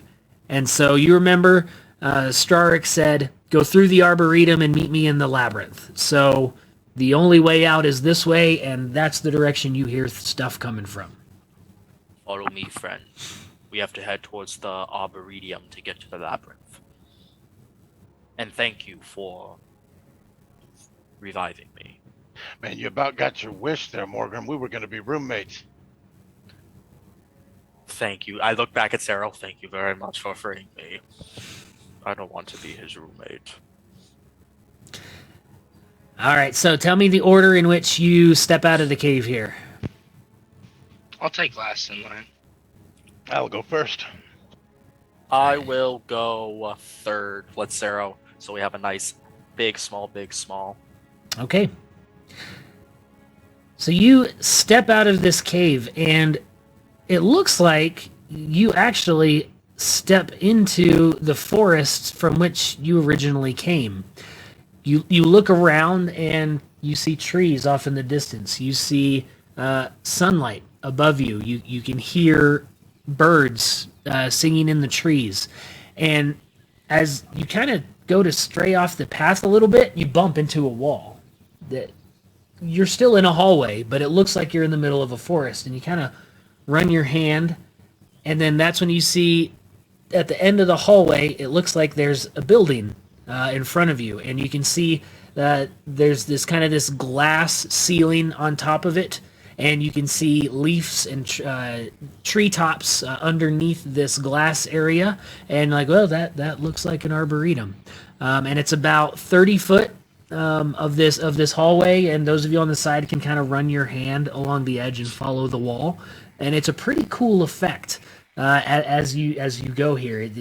You feel like you are outside, but you come up to this new door here.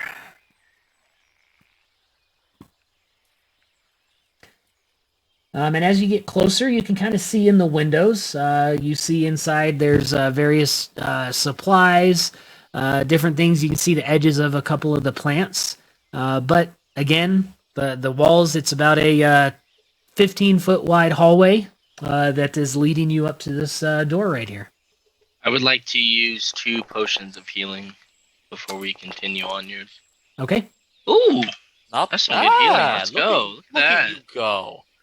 I mean, the rest of us barely got injured, but look at you go. I got beat up in that You fight, did. man. They really ganged up on you, buddy. I had one shining moment, and then I dropped. All right. What do you want to do? Open I the kept talking. door. I was muted. How much time would you say has passed since I've taken the potion of heroism? Maybe only a minute or 2. Perfect. Lasts an hour, right? 10 minutes, I think, right? Or I'm is it an also- hour? It's an hour. Oh, okay. I'm also taking a potion to heal up.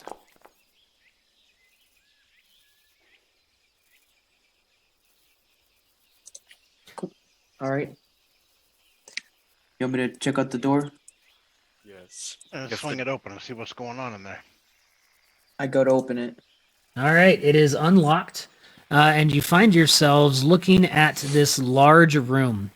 The heat and humidity just assaults you as you open this door, and you find yourselves in this beautiful greenhouse. The sounds, again, as you go to step in, it sounds like there are birds inside, just like the forest outside. Inside, you see tables with various flora lining the sides of the room, and you see 2 large trees, one closer to you on your right and one to the left on the far side. There's a door directly across to the other side, but the dominant feature here is right in between you and the door. There is this huge 10-foot flower in the center of the room, and it looks beautiful. It Swords, really caught my eye. swords drawn.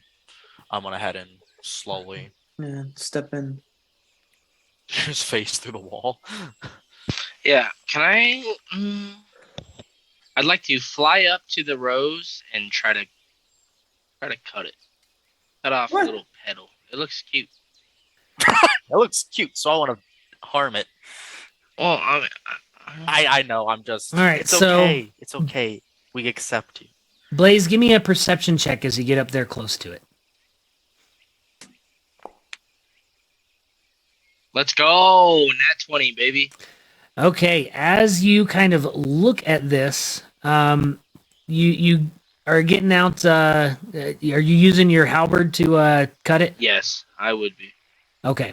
As you get your halberd out to cut the edge of this, you look a little bit closer, and you start to see, as you go to cut it, the edges are black on the inside, and you didn't notice it before, but right as you get close, it smells really bad. And you go to peel back one of the layers to give it a cut, and as you peel it back, you see this bloodshot eyeball staring back at you. And as you do, the flower itself transforms into this bright and decaying thing, and you now see there is a skull that starts to come out of the flower there. And with that, you see this zombie just fall out onto the ground as it spews out 3 bodies next to it. I need everybody to roll some initiative.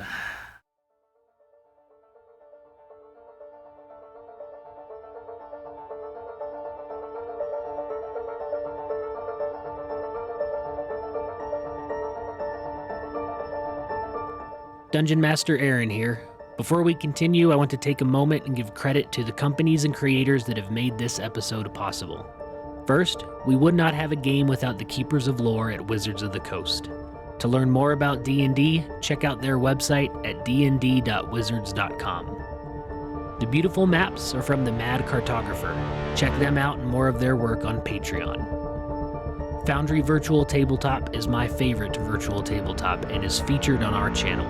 Additionally, this game is hosted through the Forge, which makes setting up Foundry VTT even easier and hosts your games through their servers so your games are always available to your players. The awesome music and sound effects are from Monument Studios, bringing us Hollywood-grade audio to our tabletop narratives. All music and sound effects are from their work and I highly recommend them.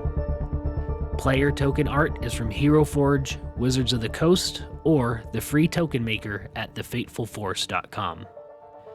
The photos I use for backdrops between combat maps come from pixabay.com, a website with millions of high-quality stock images, videos, and music that are all royalty-free. The real-time voice-changing software I use is called VoiceMod. You can find it at voicemod.net. It is an awesome addition to your next game or your next virtual meeting. Now, let's get back to the adventure and see how the players meet their end. That is sick. I've never seen this before. I rolled a 9. Uktar with a 15. And ooh, natural 20 for just a natural 20. That's a second in a row. Should have saved those for the combat, dang it. Okay, so let me get my map set up here for our viewers. Roll some initiative. Ooh, okay, Morgrim, what is your dex modifier? Oh, no, I have less. I'm used to +2. It is a +0. Okay, the corpse flower goes first. So on its turn, let me unpause that for everybody. Oh, and actually, hold on, I did that wrong. Only one pops out.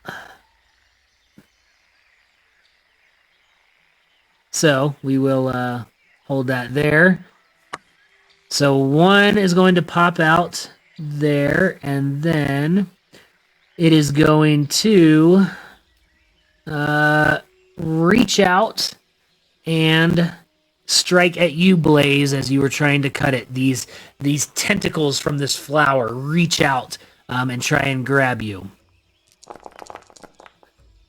That is going to be a 11 to hit. Don't waste my time. Okay. Second attack. Don't waste my time like that. Okay. You get critted against 14. So many dice. Yeah, I'm scared of that. I don't like that. I don't like the amount of dice. Oh my goodness. 17. Does a 17 hit? No.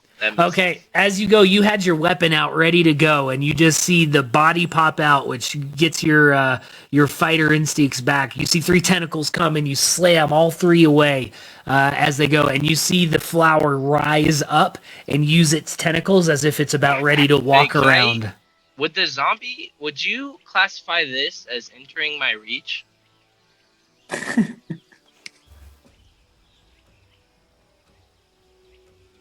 So when does this trigger?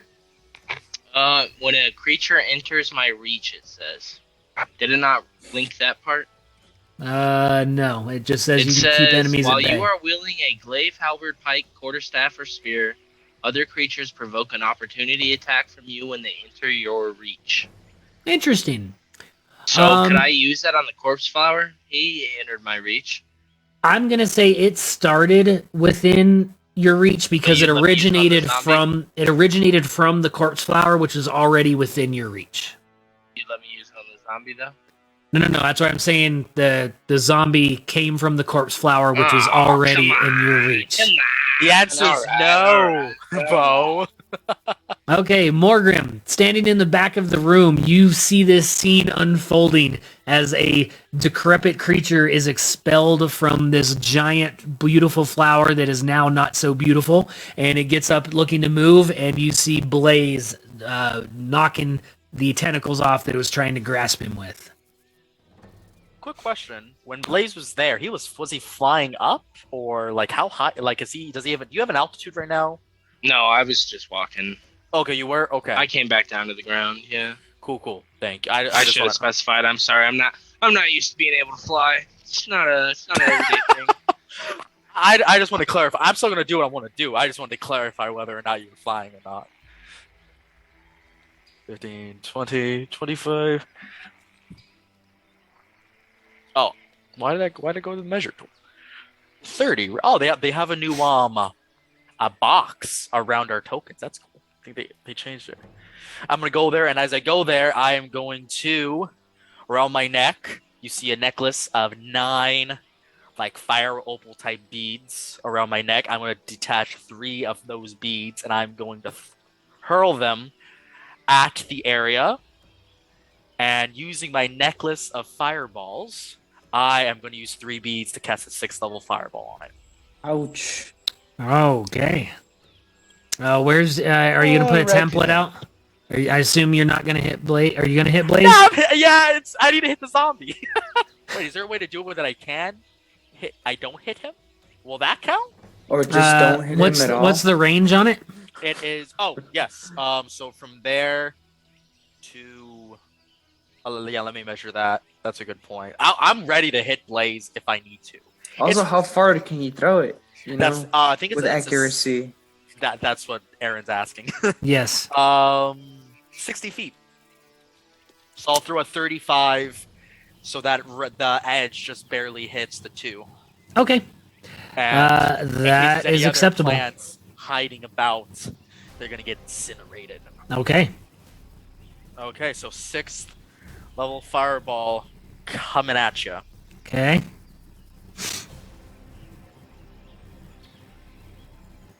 Actually, can I? Let me see if I can actually do it from my character sheet. Okay, no. Ooh, those are cool looking dice. That is pretty cool. Well, that's 8. Okay, so let me make the dex save for the corpse flower. Oh, it's. I'm gonna add a few more d6s because it's supposed to be a 6th level, so it should be 11 d6. Okay, let me get this second roll in. Oh, you're good. Okay, so the zombie fails, the corpse flower makes the save. Go ahead and do the rest. 11 so- d6. Mamma mia. Alright, the zombie is going to die. Ooh, so 46 fire damage in total. 23 if it's saved. Alright, it made the save, so 23 fire damage. As you see this fireball erupt around, the zombie goes down in flames and is just burnt ash. The tables over here on the west side of the chamber, the plants are on fire and the table is starting to singe. Anything else, Morgrim?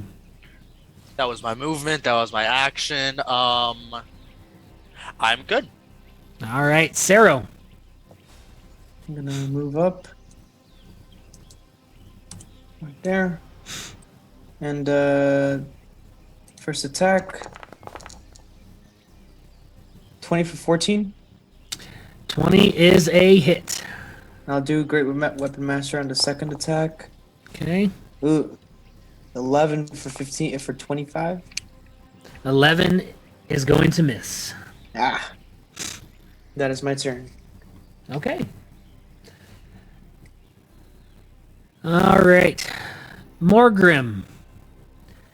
The tree behind you, Dang, I knew it. I shouldn't have gone by the tree. branch comes down. Let me make sure it's got reach. Oh yeah, you're right within its reach. Is going to come down and you know what? I'm gonna say this is surprise, so I'm gonna roll with advantage. Oh, wait a minute. Okay, Before okay. you do that, I am within 30 feet of Chuck, who has a Maul of Warning, so I cannot be surprised along with That's them. correct. Okay then, straight Sorry roll. for jumping on that, Chuck. No, I just know you have the No, weapon. hey, jump on it. I like the An 18? Miss. Okay. My AC is 19. You hear the creaking of the branch behind you and turn around just in time to dodge out of the way as the branch slams against the ground.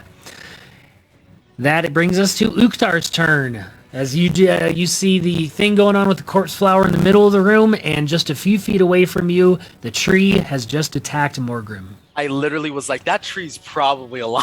And I was like, nah, we're good. Ah, love it. Okay, that's it. Yeah.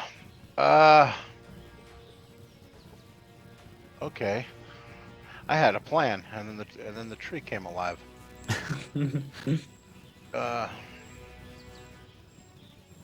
Okay, we're gonna move up here, and as a bonus action, we're gonna cast Dragon's Breath on Morgrim. Okay. And what do you think, Morgrim? Real quick, acid or fire? Fire. Okay, Tree. fire it is. Wood. All right, so now that we did that, we're gonna move here, and on that. And for Morgrim and our listeners, what does Dragon's Breath do that you cast? Yeah, because I'm confused. Okay, for the next 10 rounds, you can do a 15-foot cone with 3d6 fire damage Oh, okay. out of your mouth. So it's like Is it it's like a potion of fire breathing, just a spell. Is it a? Do they have to do a save? Yeah, they do a DC 16 dex save for half damage. Okay. Can a tree move? A tree's rooted though, so I don't think he's gonna have too much of a bonus. Fair enough. Thank you. Okay, I thought because when you said dragon's breath, I thought you were breathing it like on me. I'm like, what are you doing? No, casting it on you, and then Yeah. at the flower, we're gonna use a cantrip Ray of Frost. Okay. Was the Dragon's Breath a bonus action? Yes, Okay. and that's a 19 to hit That is a hit. for 8 cold damage to the flower. Okay. And let's see that we've done that. That is our turn. Alrighty, Blaze. You All finally right. recover. What are you doing? I'm going to attack him. Not him. They, whatever the corpse flower is, I'd like to attack I'd at probably once. go with an it. I would like to do Great Weapon Master style one time for the one time. See what happens. 21 One time for the one time. for 17 damage. That hits. Alright, so now they have minus 10 movement to their attacks. I'm going to do Great Weapon Master style again. Darn it.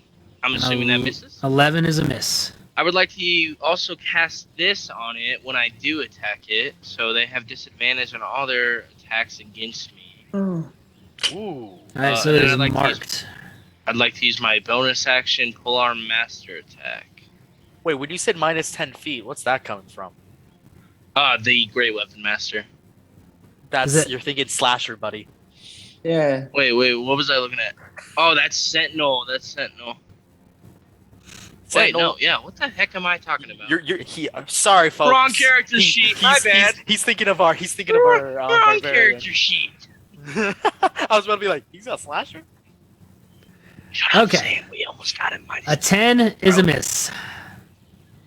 All right, that'll be my turn. Yeah, I'd just like to say on behalf of the laborers here that since there was so much confusion with management and everything on that particular thing, he should be allowed to roll that attack again. Negative. I tried, fellas, you know. I tried. Alright, the tree in the far side of the room starts to walk across the room. Whoa! Did that fireball not touch him?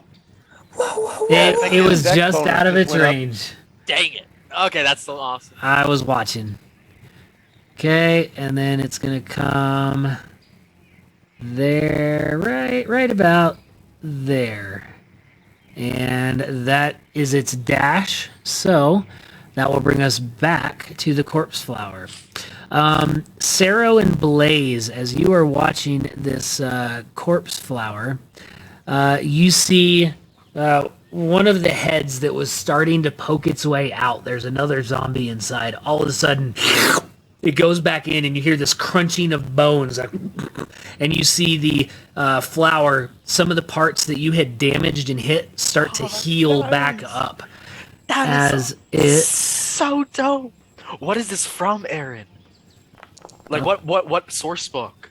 it is Mordenkainen, Ah, Tome nice. of Foes.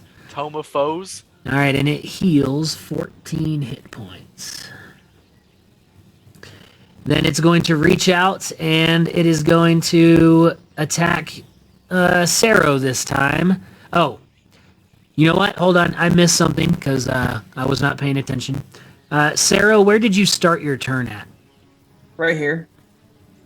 Or Right. earlier. You started down below, right? I was like right where. Okay. Where it So started all at. I missed was Blaze. Blaze, I need you. This was at the start of your turn. Make a con save for me.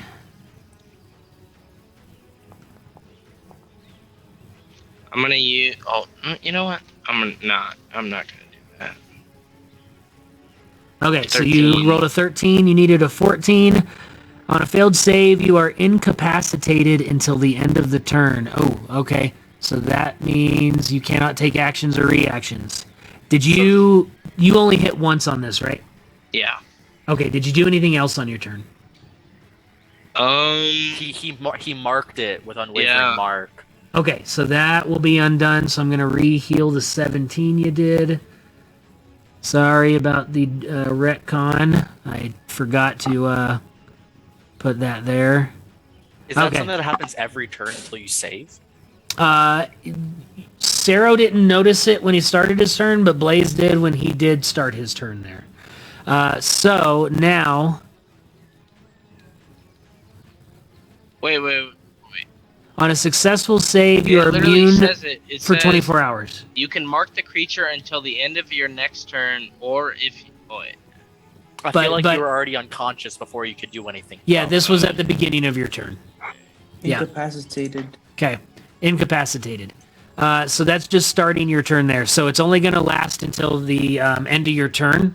So actually, it's until the end of the turn. So now you're back to normal. So you still have a reaction. Right? Okay. So now it's going to take the rest of its turn. This time it's going to go at Sero with tentacles. I'm gonna use my reaction from Sentinel to attack. Okay. I got something Actually, for you know what? I'm not gonna. Okay. I'm gonna do something different because we always do that. I'm gonna do this, and I'm gonna let Manny roll it. Well, I guess it won't even matter. He missed anyway. He did miss. Do you need to wait for a hit? What does it say? Yeah, it's got to wait for a hit. So, all right, let me do the second attack at Sero. Does a 16 hit? Nope. Okay, third attack. Oh wow, that's an amazing ability. 20. Yep. Okay. So, let's go back to Blaze. So now that Sero's been hit, so roll a d8 as a reaction. Oh, my bad. Didn't mean to do that. Kind of just had my finger waiting All right, there. so does a 3, what's your AC now with the 3? 21. Okay, so the attack does not hit then. So using warding maneuver, Blaze... Is that in the Cavalier? Hold on. Yeah. Hold on, Blaze. He's got to be within 5 feet of you. Sero's 10 feet from you. No, it just says if I can see him within 5 feet of me. If you or a creature you can see within 5 feet of you is hit by an attack. We have to be next to each other. All right, then Got- I'll use Sentinel instead. You gotta Okay. read the fine print between the fine print. I Mike. will use Sentinel instead. Okay? So that 20 does hit though, Manny. So you have to take Rough. that down. Why did I do Great Weapon Master? Whatever. That misses. I'm assuming. All right. All right, Okay. so Sero, you take 8 bludgeoning and then roll a con save for the poison damage. I tried. Okay. Oof. Ooh. It's A kind 9. of cool though. It's So 12 that's more poison. like my tail 12 ability. poison, and I'm Except gonna if take like even 5 bludgeoning because it's not magical attack, right? Correct. if, but that's also like Beau. Even if it hits, the guy has resistance against the damage. That's sick. All right. All right, Morgrim, your turn. Wargrim will turn to the tree, and he Ooh, will. hold on. Actually, no, Sarah, never your mind. turn's over. I'm kidding. No, it is. No, you're good. You have Wait, maneuvers. It wouldn't have done anything. No. Alright. Morgan will turn to the tree. and he'll just slash into it twice and slash into it back and forth. Do you have reach of 10, or do you need to move up? Oh, yeah, thank you. I am going to get up in his business. Okay. And Get right up in that remember canopy. you have that breath. yeah, that was going to be Okay. the bonus action. Okay. So slash. Ah, dang. 12? 12 is a miss. You Not so. hit right into the tree and right into the bark. And I take it this is an actual creature, not like an object, right?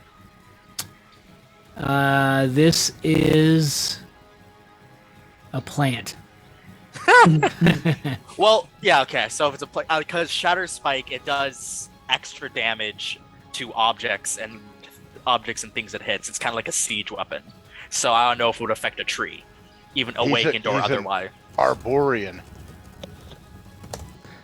Let me do a quick Google search. All right, plants are not creatures, but there are plant monsters. Average tree or don't count.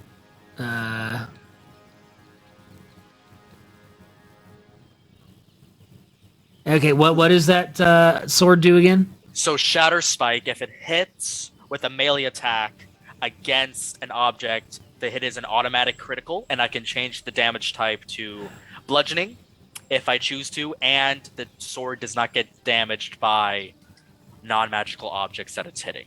So I could like hit a stone wall with it and it wouldn't like blunt or break, basically. Okay. So what I've found is if a plant has a stat block, it is not an object. Dang. Okay, So- that's fair. That's fair. It was worth it. I was gonna be like, am I gonna get like use Shatter Spike like for slash or something? Okay, so second attack 21 for 8 points of slashing damage, Okay. and then I shall using one of my psionic die, I will do a psionic strike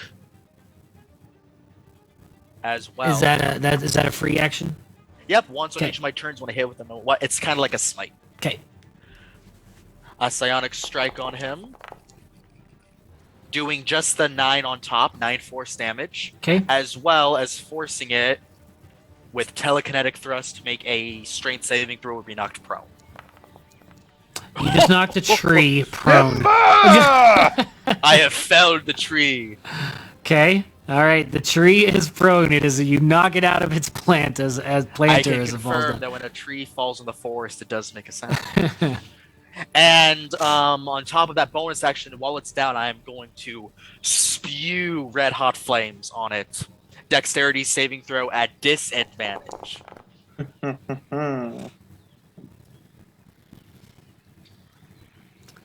I think it was a DC 16. Yep. Let me. All right. So it'll fail at that anyway. So go ahead and roll damage. Oh, yep, 11. Oh, 11. Okay. And you see that is quite effective as the fire starts to consume part of this tree. And it goes up. Okay. Good to know. Oh, yeah, that's my turn. Oh, do you want us to do the end turn thing like we do in our other campaign? Because Sure. Boys... Okay. Sarah. Alright. Gonna start chopping some limbs and other parts from this monster thing here. Gonna do regular attack. 29 for 14. Holy cow. You're on the corpse flower, yes? Yes. Okay. That is definitely a hit. And I'm gonna Oh, do wait. Hold another- on. Stand by. What's up? Make a Constitution? con save for me. Hold on. I can probably save it because of Bless. Okay, you rolled a 13, needed a 14. Yep, you've got bless. Yeah, let's go. Okay, you're good to go. So that first attack was good. Your second attack of a 16 is a hit for 14 damage. Okay, got both of those. And that is my turn. And you are now immune to that ability. Nice. So you've gotten used to the smell. All right, the tree here next to Morgrim is going to, in its tree way, stand up, I guess. And then it is going to try and slam against Morgrim. Try me, boy. A 20 to hit. Dirty 20. That will hit. You take 15 bludgeoning damage as one of the branches swings through and slams you right in your gut. Okay, as it does, actually, as it does this, it's gonna hit me in the gut, and I'm gonna give in a little bit, but I'm gonna kind of like flex it out, and I'm gonna use stone endurance, to Okay. lessen that as a racial reaction. All right, does that half it? No, I roll a d12 and add my con modifier, and I reduce it by whatever I roll. Okay. If I can find, there you go, stone's endurance. Nice. So 12 damage taken off that, so I just take 3. Very nice. Uktar, now that Morgrim has used the Dragon's Breath, are you still concentrating on anything? Concentrating on his dragon's breath. Oh, does it stay up, or after it's used, does it go away? It lasts for a minute. Oh, nice. Okay. Yeah, 10 rounds. Cool. This is gonna be good. That's why I'm not in melee range. Gotcha. All right. Well, Uktar, it is now your turn. Okay, on the death flower thingy, Uh-huh. firebolt.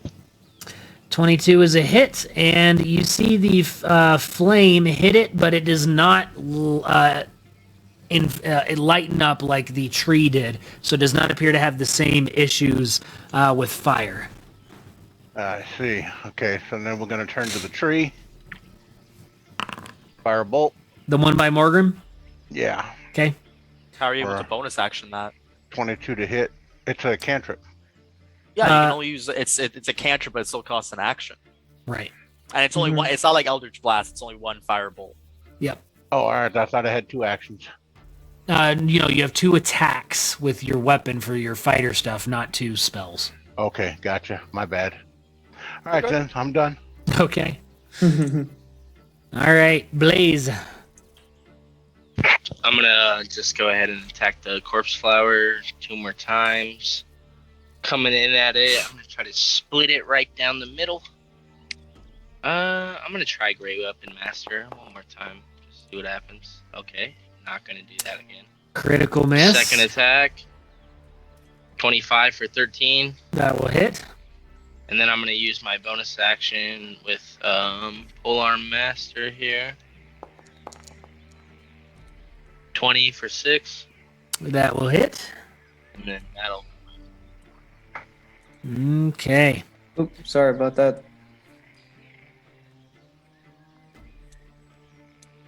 The tree is going to... Actually, it was already in range, so it doesn't need to move up.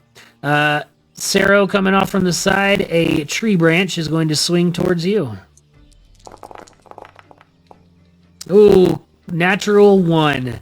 You see it coming, and it swings right at your knees, and you give a quick jump, and it goes right underneath your legs.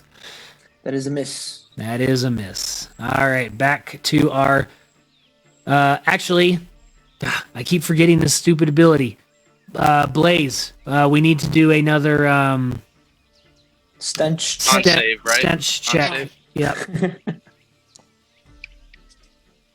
Oh my gosh. Okay. Alright, I'm going to use... No, I'm not. So you weren't able to. So basically, everything he did, he wasn't able to do. Correct.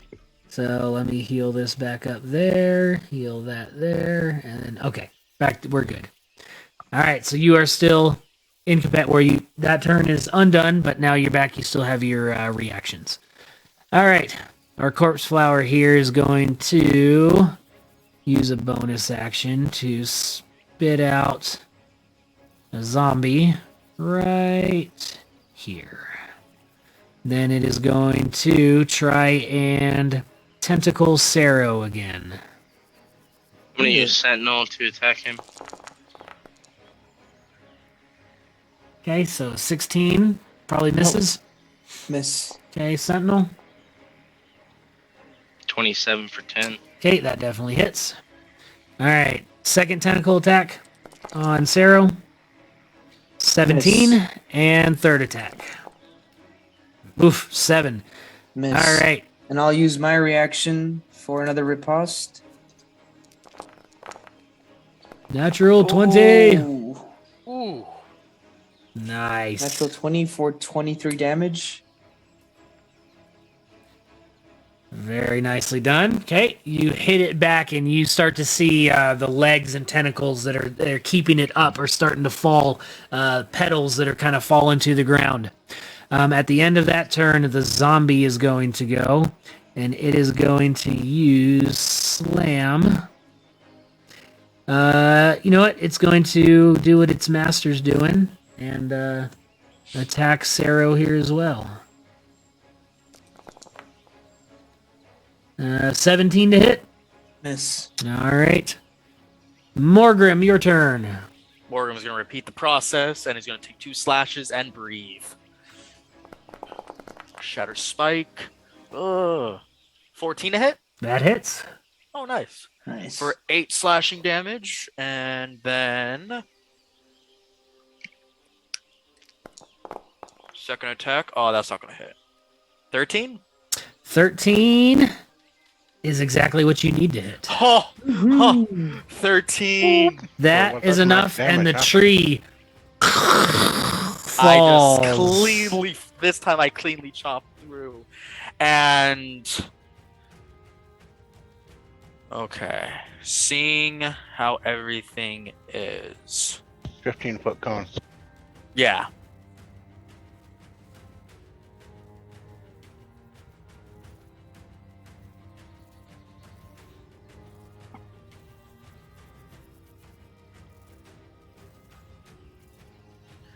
I'm going to rush right up here next to Blaze.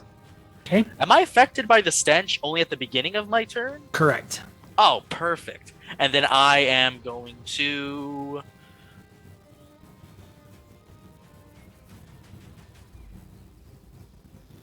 oh, that was much. Yeah. Oh, no. In that case, I thought that was longer. My bad. I am not going to rush right up to the plant. Unless there's a way I can hit both. Would you say that hits both the corpse flower and the tree? It was 15, right? Yeah, 15. Yes. Then I will move right there up again behind Sero instead for my spot, which should still be the 30 feet I need. Okay, yep. Or my It hits me bonus. too, huh? It's only 3D. It's only 3d6. Would it hit him? I think so. If you center it on your on the edge of, I don't think it comes, because Hey, right now you have it centered in the center of your token. Yeah, center it up here on the corner of the Yeah. brick. So right here, you mean? Yes. Like right there? Yep. I've always thought we've done it like from like where your token is. Like with a cone of cold and stuff. Okay. Then Sero is good. So they both need to make DC 16 deck saves. Okay.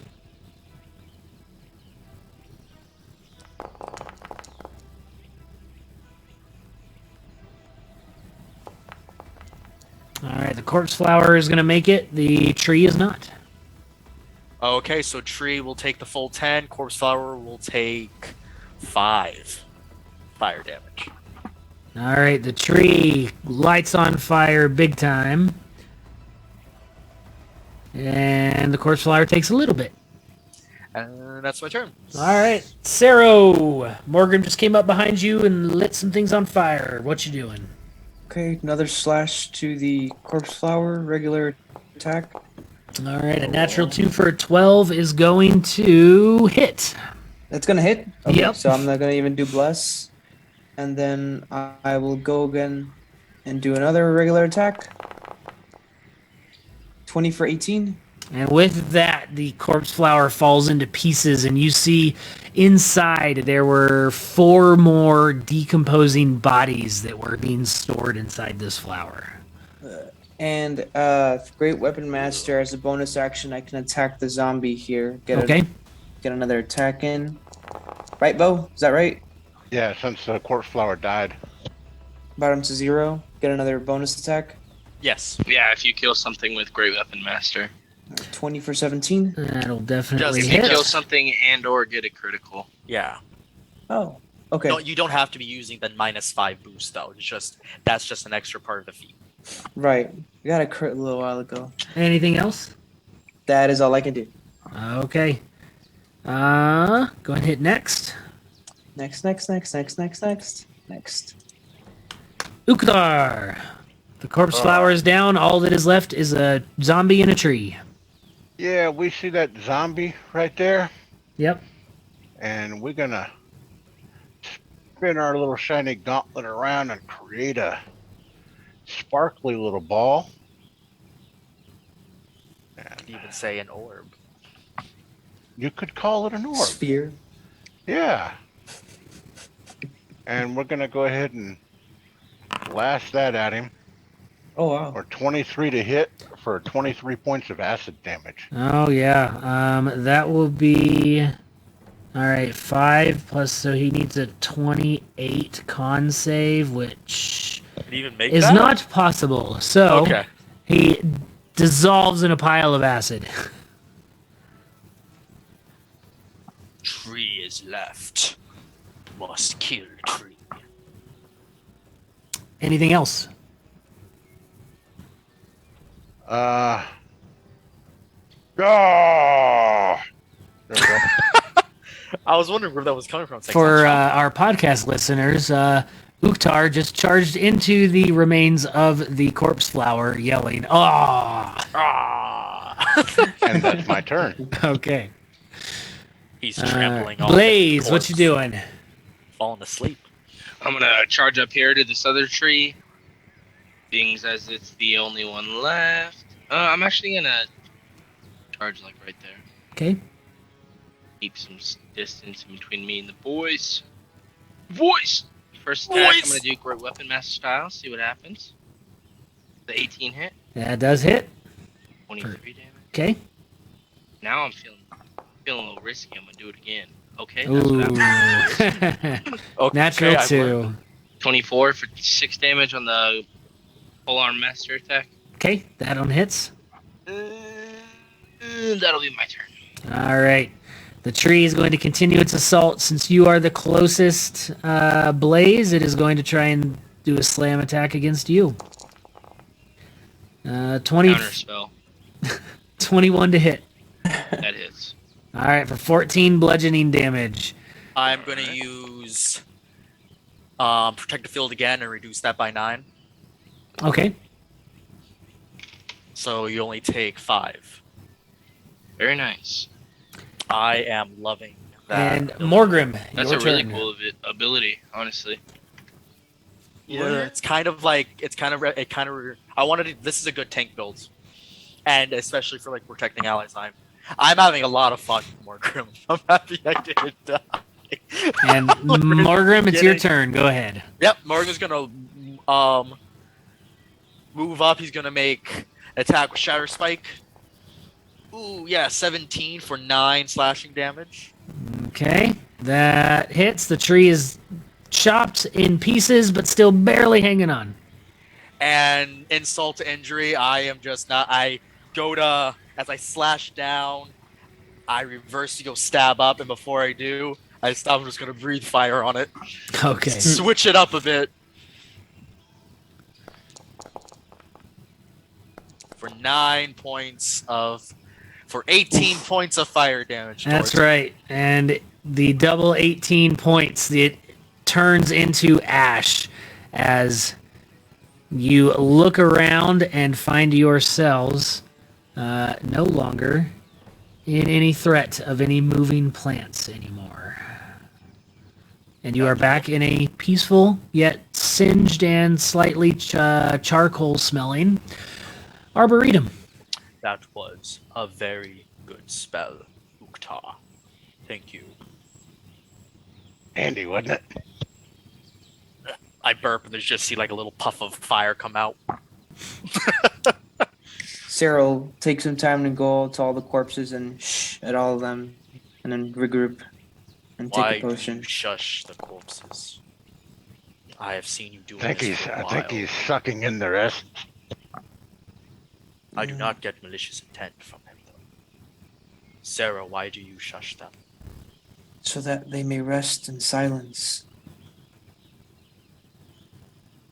Very vigilant. Thank you.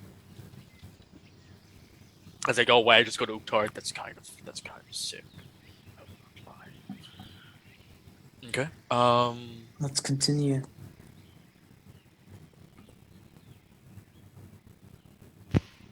Yeah, just keep going up. Can I try to open this door? You If can. you guys are ready? Do try to wait for us this time. Well, I'm Do you waiting. need any healing? I'll be alright. Okay. Okay, so you open the door, and you don't need to do it on the map. So as you open the door, it opens into a stone hallway with a set of stairs going up. And as the door opens, you just hear this loud bang coming from up the stairs. Sound like somebody dropped a basket of silverware. Or there might be a rustle up there. We should go post haste. What order are you going in? I'll go first. I'll go second. I'll go third again. Well, with all the choices left, I'll take last. I trip him, so he's very last. All right, as you go, it is dark. So who is lighting up before them?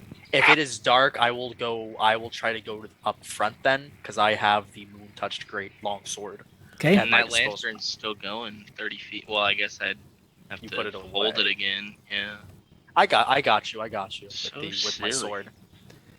Okay, so Blaze, you're doing your lantern? I am not. Oh, you're not.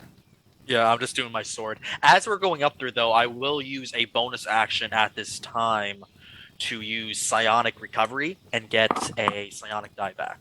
Okay. All right, anyone else doing anything as you ascend the stairs? No. Okay. So you start ascending to the top of the stairs, and you notice, man, it's really long. If you only fell one story, you should have reached the top of the stairs by now. So maybe something magical's going on here again. You're not quite sure, but eventually you start to see where the stairs level out, and you come back to the familiar stone entryway and realize you've come back into the entry labyrinth room. And as you enter there, you come up to the landing, and you see the body of Strarik splayed on the ground. The once green robe now stained red, as his face is locked in horror at whatever it is the last thing he saw. Are you okay? Is he wearing the robe with his competitor in it? You do not see that robe on him. Okay. Is everything okay? He doesn't look okay. Is he breathing? You Yeah. look at him. Give me a perception check. Will do.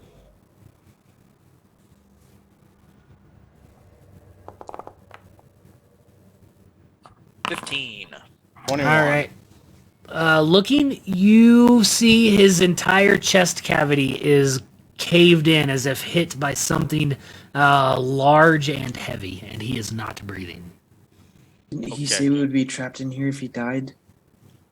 No, he said if he did die, the only way out is through this labyrinth. If I remember correctly, right? He said if the case he dies, we have to get You through recall this. he said the only way out is to kill whatever escaped to lower the defenses of his abode. Yes. Unfortunately, we must go forward. I give him a little shh and continue. Well, does anyone need to do anything before we go in? Do you need a potion? No, I was speaking more about maybe resting in that regards. But I mean, I'm okay. I'm asking for you guys. I'm Yeah, okay too. we need to just get out of here. Don't think We there's any obviously time for us. we're not getting our wish. This is a bust. I agree. We need Unless to. it's all a setup. We should definitely move. I feel this place is not suitable to rest for now. we could easily get cornered and pincer moved. Let's get going then. Whoever has the Flanked. lantern. I'll just walk forward with my sword up. All right, so Morgrim's providing the only light as you start to move through this labyrinth. You come up to the first intersection. You've got the option of going straight and left. Left. Okay. Mother always told me if you follow a maze left, you'll never get lost. All right, and we are using we're using our rules here. So wherever your token is, so Blaze, you're going to want to keep up with the rest of the group if something were to happen. Okay, what? I'm thinking that He's like, we're gonna follow right behind Morgrim in true Scooby-Doo fashion. Why are you in front of me, Blaze? Get back there. There we go. Boom, boom. Boom, boom. All right, you see the first source of light. As you make your left, you go about 15 feet to another intersection that turns right, and there's a torch at another T intersection about 30 feet down to the south. As we are going, I am going to do my best to look out for traps. Okay, give me a perception check, and we'll use that as you move here.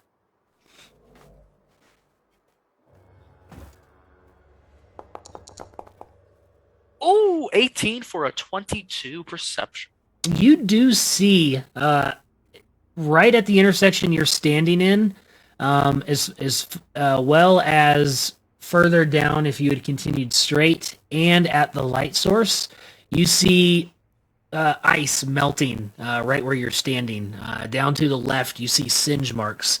And down to the bottom where the torch is, you see another set of singe marks. It appears maybe several traps have already been sprung, but you do not see anything currently that is ready to go off. We should follow where the singe marks are. Whatever traps were there have already been set and unleashed. lead the Safer way. path. I will go down. I will keep following the path of destruction, Okay. more or less, like to kind of base and judge off that like the traps have gone off. Okay. Just to better our chances of not stumbling. But I am still going to keep a keen eye out for anything problematic. All right. So as you get to that intersection there where your first light source was, you see a long hallway to your left and right. And immediately to your right, you see there are multiple intersections ahead. And you see about 25 feet to your right, there's another set of singe marks on the stone to the hallway to the right or the east. Yeah, we do right or left. Are we doing from our perspective? Or I'm doing it as we Okay. are looking at the map. I think is the easiest way. Because I was thinking, like, does he mean right in terms of my character walking Right, down? right. Okay, Yeah, fair they had enough. me because I was thinking right was over here. Exactly, that's what I was thinking too. I was thinking like That's why I also safe- said east. So, fair. Yeah, actually, if you just All say right. east. and as you get to right there, Morgrim, you can't quite tell at this intersection. Definitely not the one to your south and slightly behind you, but either to your south and slightly ahead or to your north and slightly ahead. You just hear this.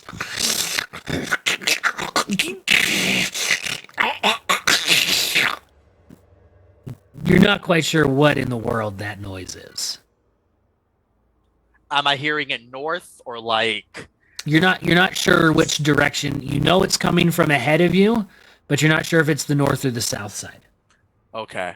The echoing hallways is making it a little hard to pinpoint it. I tell everybody to halt behind me. There's a noise.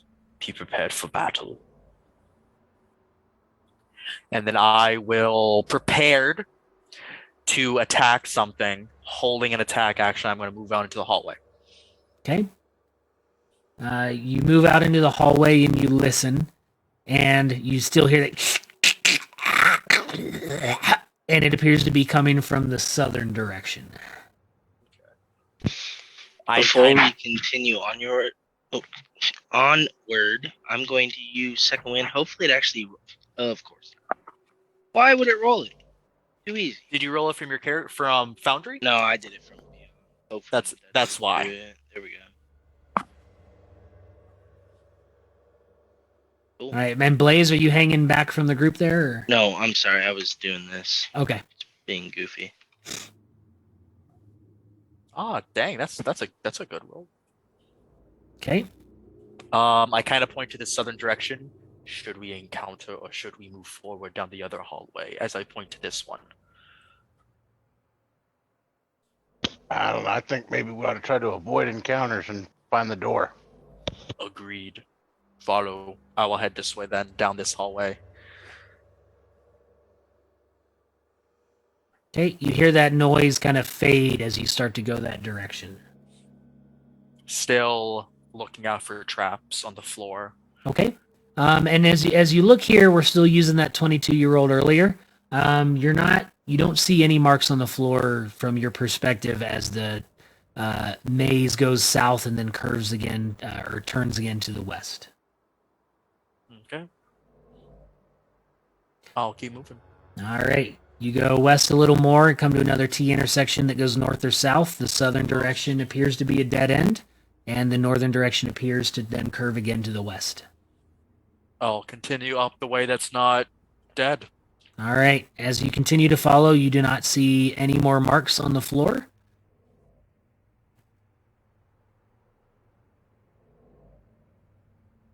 And then turns around to the south, and you come to a dead end. Okay. I will backtrack, seeing as we didn't set up any traps, if I can. Did you pause the game? I did not. Okay.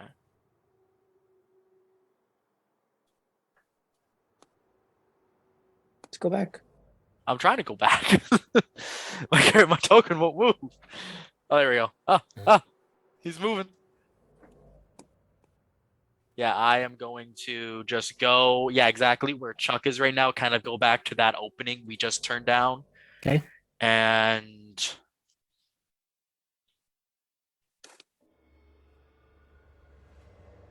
still avoiding this area, I'm going to go left or west. Okay. Going back the way we came. We didn't come from this way.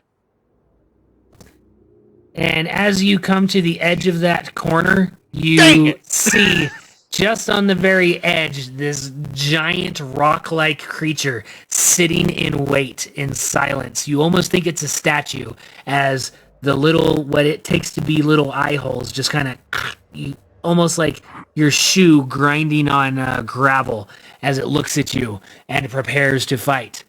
So, with that, let's We're just gonna take a step roll back. some Just be initiative. Goodbye. I rolled a 21. Or Wargrim rolls a 9. Uktar rolls a 15.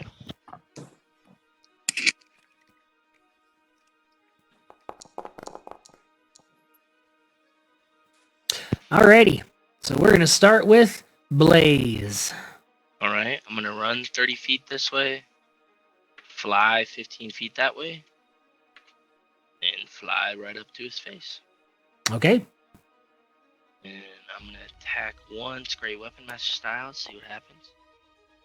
15 for 23.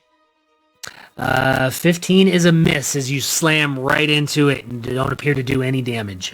All right, I'm gonna come in again once more, great weapon master style. Darn it, even worse. Same And with thing. My bonus action, I'm going to do that. The 19 hit. A 19 does hit. And with that, I'm going to do my ability that I was trying to do earlier. Real quick, Jacked is up. your polearm considered a magical weapon? No, it's just regular halberd. Okay. You feel it hit and do some damage, but it's not what you're used to as you scrape into the rock hide of this creature. I get it. This thing.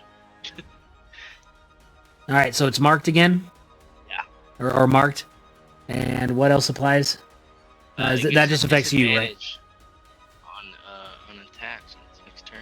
Gives it Just disadvantage. against you, right? No, against creatures. Okay. On any attack that doesn't target me, and then I have advantage on my next attack roll against it. Okay. And then it deals extra damage equal to half my fighter level. Okay. Anything else? Oh, sorry, that'll be my turn. All right, Uktar, what you doing? Okay. We're going to move up to that point there. And I think that's attack. Blaze. I believe that's Blaze's space also. Yep, you are in Blaze's space. Okay. I'm going to move next to Blaze. Okay. And we will attack with our maul. 13 to hit. That is a miss. That's a miss.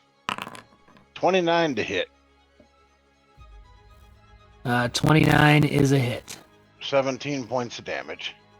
Is your weapon magical? It is. Okay, then you appear to do regular damage. And that's our turn. All right. But did you pause it? It's not letting me in my turn. There we go. No, I found I had to click it a little harder. Something's kind of weird's going on there. So, okay, Saro, from behind you in the hallway, you hear this, and you turn around and you see this three-legged, three-armed, no-headed creature with this gap in the middle of where its head should be start running its way towards you. God. Wait, where's... Oh, there it is. I was like, oh, yeah! I've never fought one of these things, but I've always wanted to. And that is as far as it goes. It does not appear to be very speedy, but it is making its way towards you. Margrim, you hear that as well and see this odd-looking creature coming towards you. I thought it was much bigger. That is adorable. Okay. Seeing that... Oh, yeah, I rolled a good initiative. Well, not good, but better than Saro. Decisions. Well, that's kind of tight right there. So seeing, oh,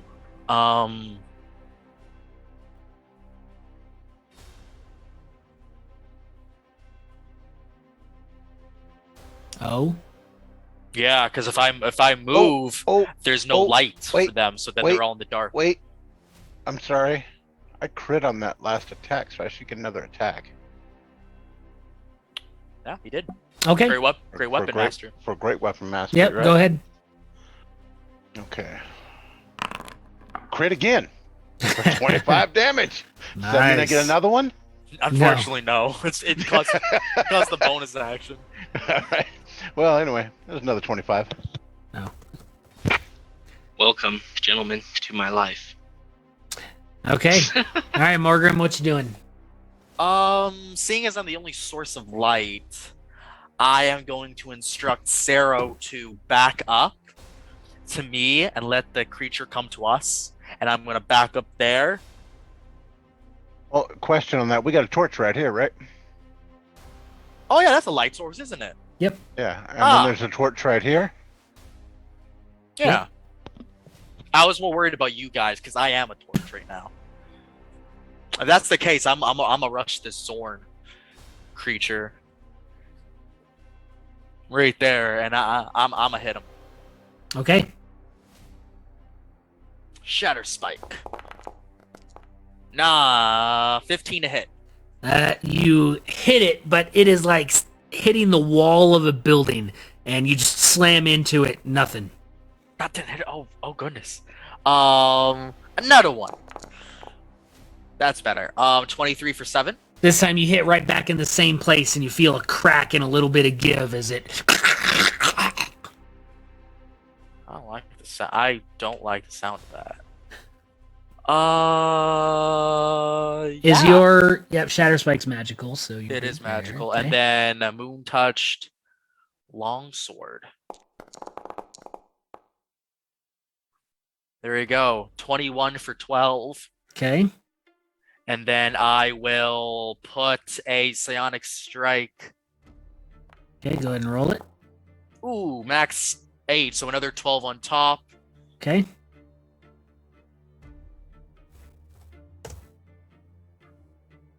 Anything else? Did I not roll from? Is that all? Oh yeah, yeah. So it's all oh yeah, and then I'm gonna try DC 16 saving strength save again, because for prone. Okay, hold on. So you've attacked twice with Shatter Spike. Yeah, the Your second long strike. sword was what? Bonus action? Oh yes, bonus action. Okay, and then For your dual wielding. telekinetic was a free action addition to your Moon Touch longsword, right? Yes. Okay, And so then what's this? telekinetic thrust at 7th level fighter. Psionic strike has the option to force a saving throw or knock a creature prone, or Okay. 10 feet away from me. Ooh, rolls a natural 2 for a 5. What do you Nice, want it to okay. do? I'm gonna knock it prone. Okay. Set it up for Sero. Yeah, that's like saying you knocked a jack's flat on its back. Kind of, but it's. Oh, that token got much better. Okay. Alrighty, so now is our Earth Elemental's turn. It is going to start attacking the things in front of it. It's going to start with Blaze here.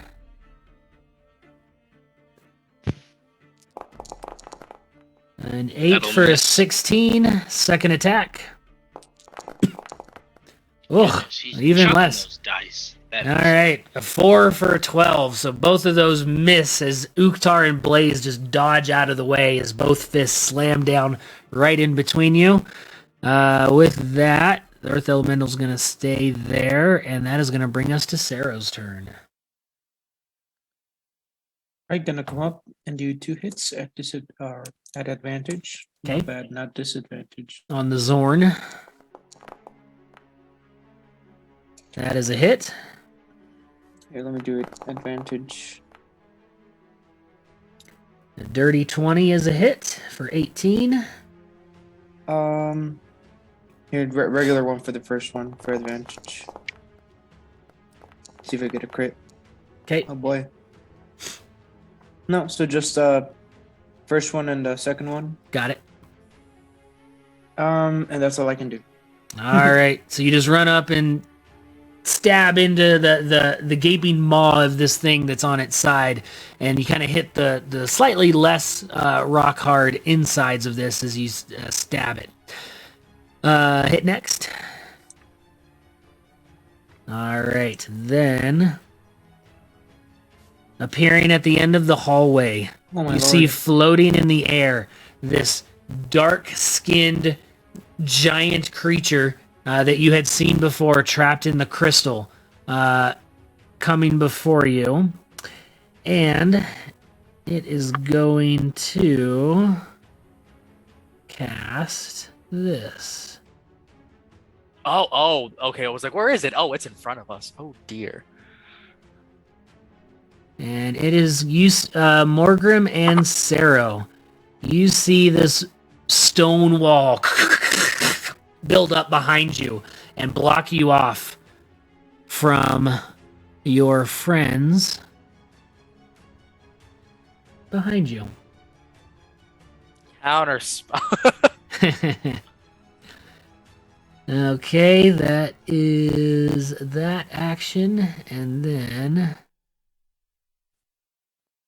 it is going to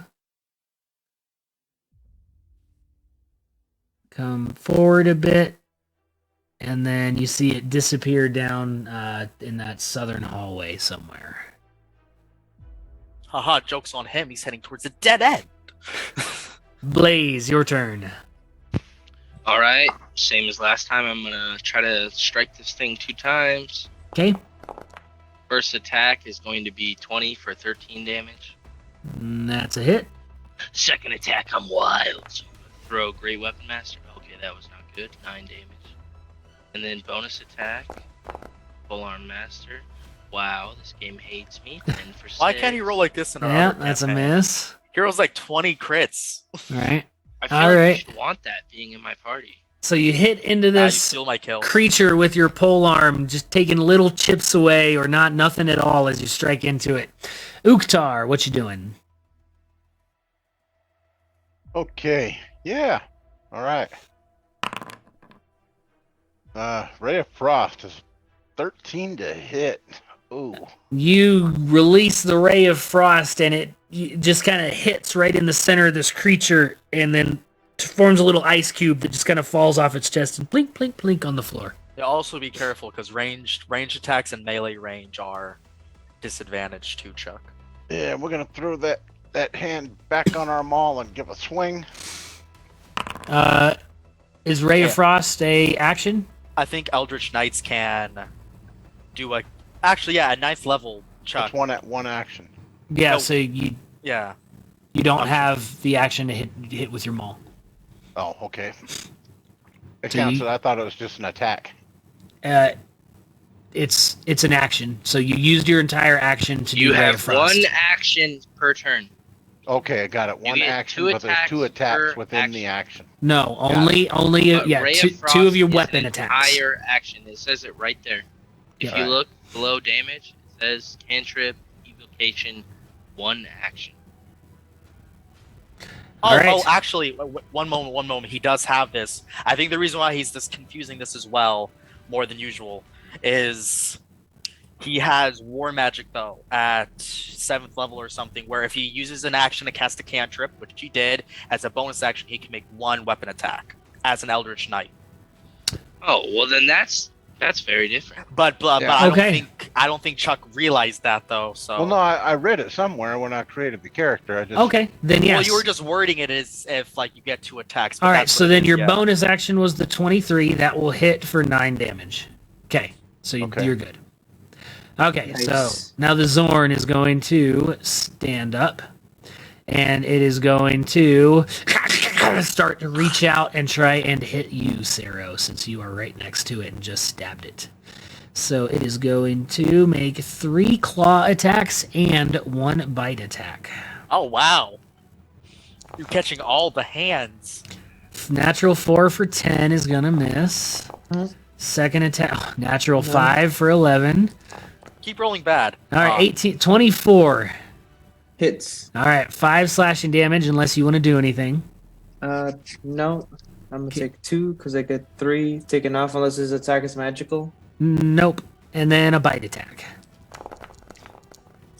Oh man, I'm rolling terrible. A 12. That also Alright. misses. You also rolled bad on damage when you hit. Sheesh. All right, Morgrim, your turn. Morgrim seeing this creature and seeing the wall that just came up, and it looks pretty rough, right? It's looking like last legs. The Zorn? Yeah, there's one. Yes. I'm gonna turn back to the wall, put away my. Is the moonlit? Oh yeah, put away my moonlit longsword, and with 2 hands, I'm gonna swing at the wall behind me with Shatter Spike 3 times. All right, I can let only do it me. twice.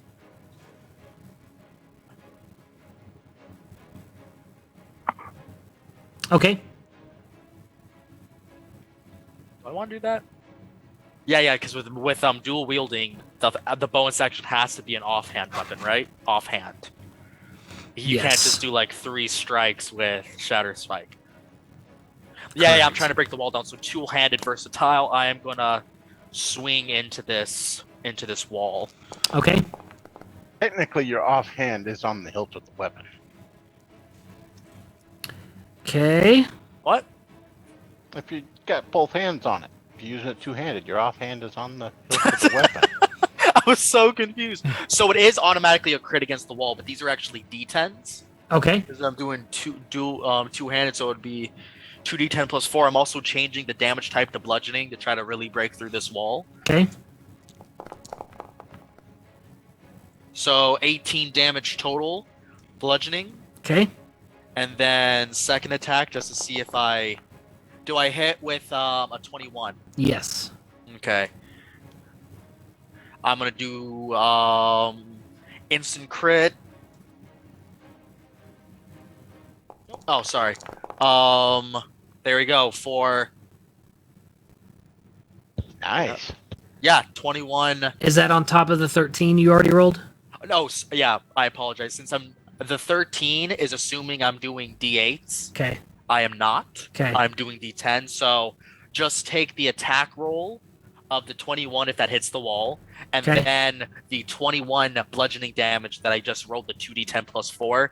That's the actual damage. Okay. After those 2 hits, you get 1 inch of this wall into it. That sucks. Okay. That's my turn. Sero, I will break the wall. Don't break the wall. What do you mean don't break the wall? All right. The Earth Elemental is going to continue its assault. It's going to try and hit Blaze first with a slam attack. 23 to hit. That'll hit. 13 bludgeoning damage as it comes off with a second attack. That's less. 14 to hit. That'll miss. All right, and it is going to just sit there and attack in a rage. Sero, your turn. You have the damaged Zorn that stood up next to you and a wall that Morgrim is attacking behind you. Gonna move that way. I'm gonna do an attack at the Zorn. Regular. 26 for 12. That is a hit. Gonna do another attack. And then. actually, nope, that is going to kill it.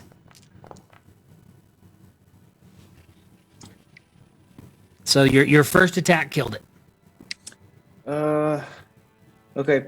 I'm gonna tell him, try breaking that wall. You don't know how thick that creature could have made the wall you're trying to hit right there.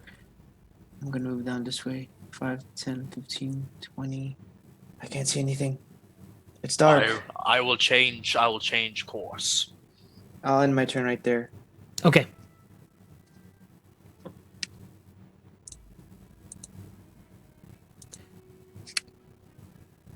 Okay.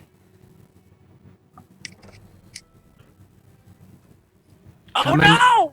up there next to Sero, the Dow comes out of that dark corridor and is going to hit you with his maul. We'll try. 28 to hit. Is it a magical weapon? It's that is a good question. I think unless it specifies, like the creature specifies, it's usually just a Right. mundane Let me check its features real quick. Yeah, I don't see any element or yeah, so no, it's not magical. Cool. I'll just get 3 back. Okay. I will also seeing seeing that Dow hit my boy, I will you know what I'm gonna do. Protect the field on Sero. Dang it, it's doing that to that one now. Okay. Just roll the D8, right? Is it a D8 or D10? I can fix this quickly. I know what to do now. All right, we'll remember that while I roll the second one here. All right, so Sero add 8, right, back to your health from that first Yeah, attack. I'll just do it to the 13. So Okay. 8. So you just take 5 damage from that second attack. Also, Balsashi. Or Manny. Sero. Sero. There's no Balsashi here. Okay, and then he takes a third attack with his maul. I can't do anything against that one, buddy. It's alright. 22 22 does hit. for 15 damage. Okay. Get 3 back from that one. Cool. Okay, Blaze, your turn. Having some major problems here with this guy. So is he. I need to stop doing that. Natural 1. Need to definitely stop doing that. 19 for 11. That'll hit. Probably 5. Bonus attack. What the Bukin Hugin? There we go. Oh, it's another natural 1. Wow. Okay. We're humbling him tonight. All right, Uktar, you're watching Blaze as he takes his halberd and he swings and completely misses, comes back across, gets just a little nick on it, then takes his Polar Master and goes to hit and completely misses right between the legs of the Earth Elemental. Well, we're gonna try to outdo him. Okay. Him being so small and everything, and we're gonna show him that Great Weapon Mastery is better than Polearm Mastery. So I did Great Weapon we're Mastery gonna too, attack twice Chuck. with Great Weapon Mastery. Ooh, -5's a 9 to hit. That's a miss. You 14, 9. So you go to show him and you hit him right in the kneecap and it just I'm gonna try it one more time with Great Weapon Mastery. 17. That's a 12 to hit. 17. Oh, With that, you hit the same spot and you hear and stones crunching as you do some 24 damage. points of damage. Yeah. See, little buddy? That's how you do that. I don't think you hit with the 12. Huh? With the 12. Did he hit with the 12, Aaron? Yeah, it should be 17 Oh. minus 5. That is the -5. Never mind. No, he did not. Oh, crud. So both of you. What's going on, little buddy? What were you talking about? All right, Morgrim, your turn. You see Sero engaged with the Dow, and you've made a little progress on the big wall in front of you. A little. That's encouraging. I am going to, seeing that this might be. Actually, we don't even know if it's the final entity. Ooh.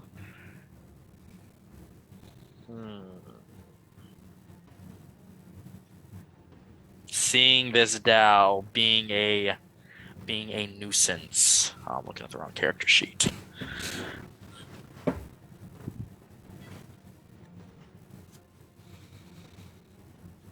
Hey, Chuck. Yes, sir. What's that thing you always like to say in like a session or something?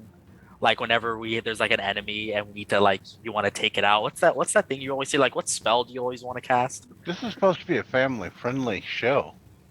I'm just asking what spell you like to cast. Oh, what spell? Yeah, Fireball. What level usually do you say? It's always something crazy. Ninth level. Ninth Yeah. level? Okay, Yeah. I'm gonna throw the rest of my beads, which are 6, and do a 9th level fireball. Okay.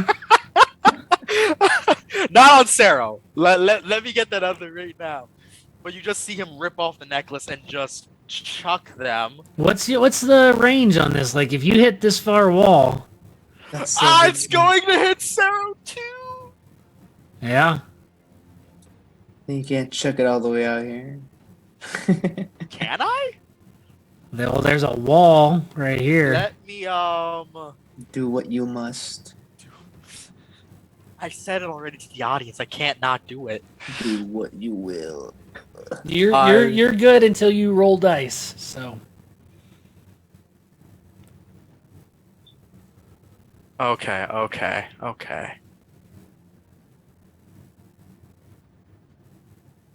Ah, dang, there's no way. It's so small in here. I can't. Okay, so, okay, 5, 10. Is it difficult terrain going through allies like normal? going through allies now. 5, 10, 15, 20, 25, 30. I'll get right there. Eyeing this guy down. Can I kind of throw it underneath him or around him? Throw what? My beads. So the You're a lot bottom of his taller than body me. is like a little sand tornado that's kind of swirling around. So, yes. Yeah? Sure. I can't. I need No, a I don't think you can get to that one.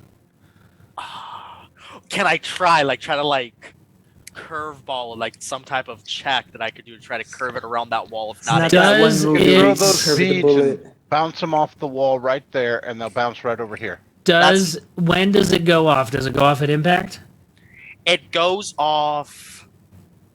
Yeah, let me actually read that for you. Yeah. Because I might nuke myself. But I already said it. I am following through. When it reaches the end of its trajectory is when they go off. So I'm trying to aim it for here.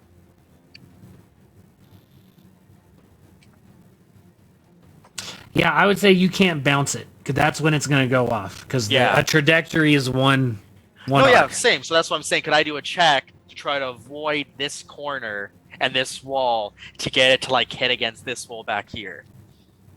I would say that is only, you don't have line of sight to this. Dang it. You have line of sight here.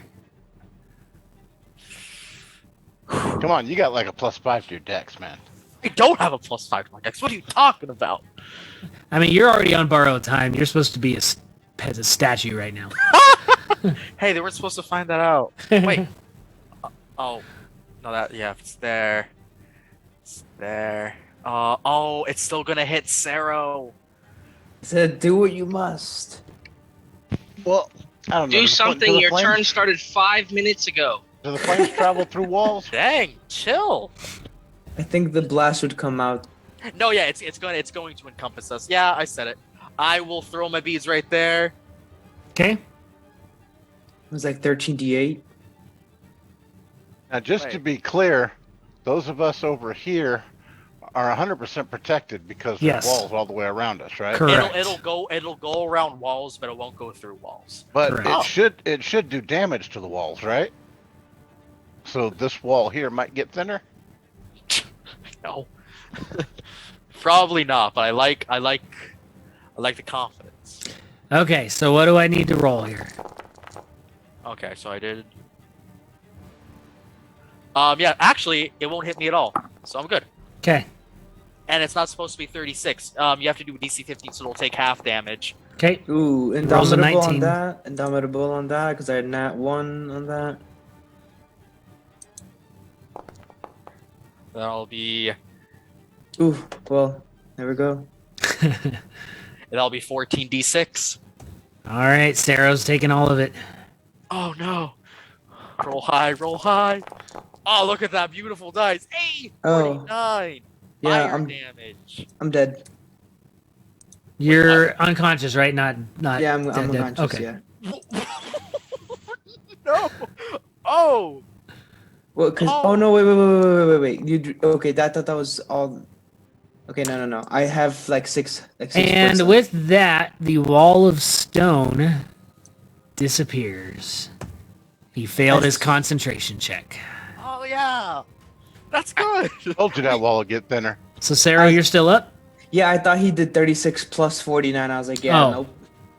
Oh gosh, yeah. It was only the 49. All right, Morgrim, what else are you doing on your turn? Well, that was my action to throw, and I used my movement. So as a bonus action, I am going to take more time to look at take some time to annoy Beau a little bit more. And that's my turn. Okay. All right, the Earth Elemental is going to switch over to Uktar now. You might find this hard to believe. Yep. 26 on No. Uktar for 20 damage. That would generally hit. Could have actually used your one ability to like protect your friend. Okay. Oh, Blaze. Oh, wait, that's a 13. Disregard that. That is a miss. Okay, and then the Earth Elemental is going to do a second attack on Uktar for a slam. now I'm gonna use warding maneuver. Okay, And it was a doesn't miss. And that's a mess. All right. Saro, you are looking pretty bad off as the smoke and flames clear. matter. Okay, Sam, let me ask you though. On a 26, you probably still would have hit it. Bonus action. You get resistance to the damage. Second though. wind. Okay, yeah, you're right. And there's other things that it does. You're right, But yeah. you're right, you're right. And then I'm going to use That's the only other thing it does. disarming attack on the Deo. Okay. Deo. On the Deo. And I get Wow. a nat 20 on that attack. Wow. So we need to do a DC 17 strength saving throw, or else I take his big weapon.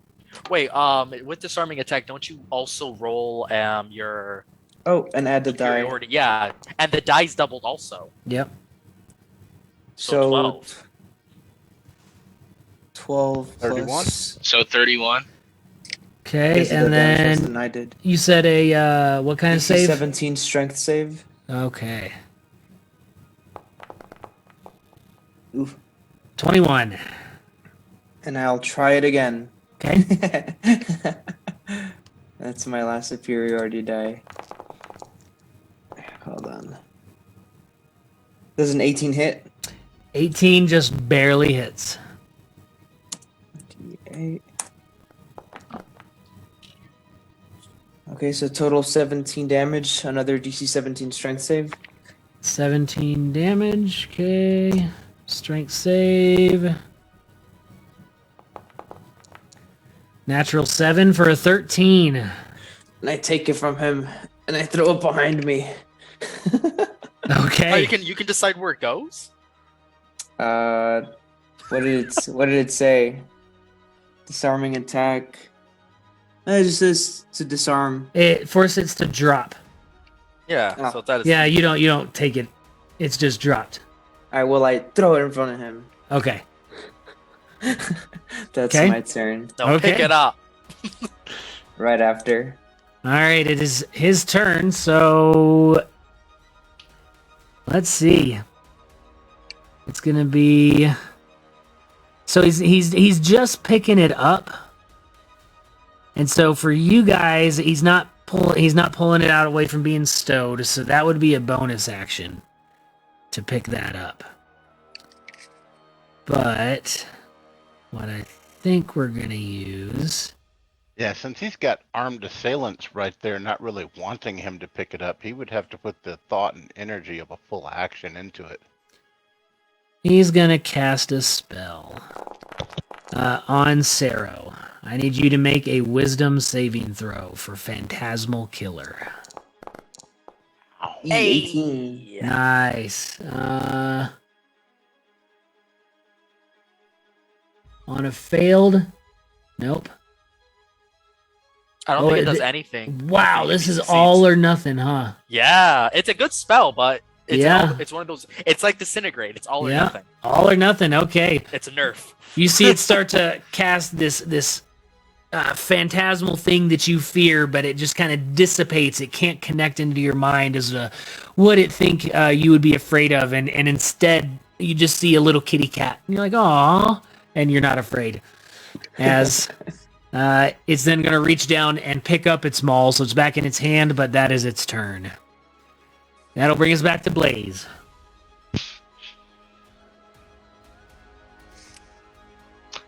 I'm gonna attack twice. Okay, First attack, 13's a miss. second attack, 24 is a hit. bonus action. Hit twice. If it would roll. If it would roll. 23 is a hit. What'd I do? 6 damage. Boop, boop. That's my turn. Okay. Uxar. Yeah, well, taking the lead from my buddy here, we're gonna do the same thing. Okay. I'm gonna try to crack this stone with my maul. Drop this, dude. Ooh, 11's a miss. Yeah. We try it again. 13 is probably still a miss. You just slam into it and you're not doing any damage. Yeah, that's bad. Anyway, yeah, that's our turn. All right, Morgan. Morgrim is. He has no more necklace of fireballs, so he is just going to. Now he's no more grim. Just leaves. I'm done. Why would you not have just said less grim? Because he has no more. Because I have more in my name. It's a little thing called comedy, Beau. You need to learn it and harness it. 3 attacks on the Dow. I don't know what I call it, Deo. Yeah, neither did I. 25 is a hit. For 9 slashing. Okay. 13. Oh, do you want me to wait for you to do your rolls? No, he wasn't concentrating anymore, so you're good. Okay, 22 for 12. That's a hit.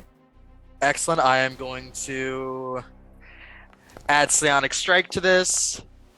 for 12 force damage. It's the top row, not the damn bottom one, which is for Okay. crits. Okay. And try to knock him prone. 23. Oh, that didn't work. No. That's okay. And then I'm going to do a bonus action with my Moon Touch Longsword. Okay.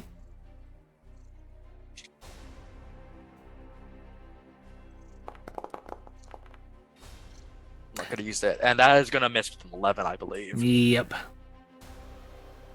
That is okay. And then that will be my turn. All right. Switching back to Blaze. The Earth Elemental is going to try and hit you with his fist. Not with that roll of a 12. And, oh my gosh, a 10. Boy, this is a pillow fight over here. Blaze, Uktar, and the it's Earth like- Elemental are just slamming into things and not doing any damage. Saro, your turn. 2 attacks. That's all I can do. Okay. I'm giving it all I've got, Captain. That's a 13 for 14. That'll miss. Here's another attack. Ugh. That's We are 15 rolling. for 10. We are rolling. Like, Man. Yeah, nothing. That's my turn. Ouch. Okay.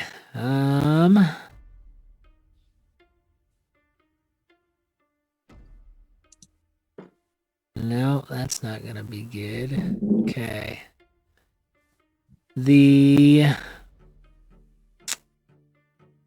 Dow is going to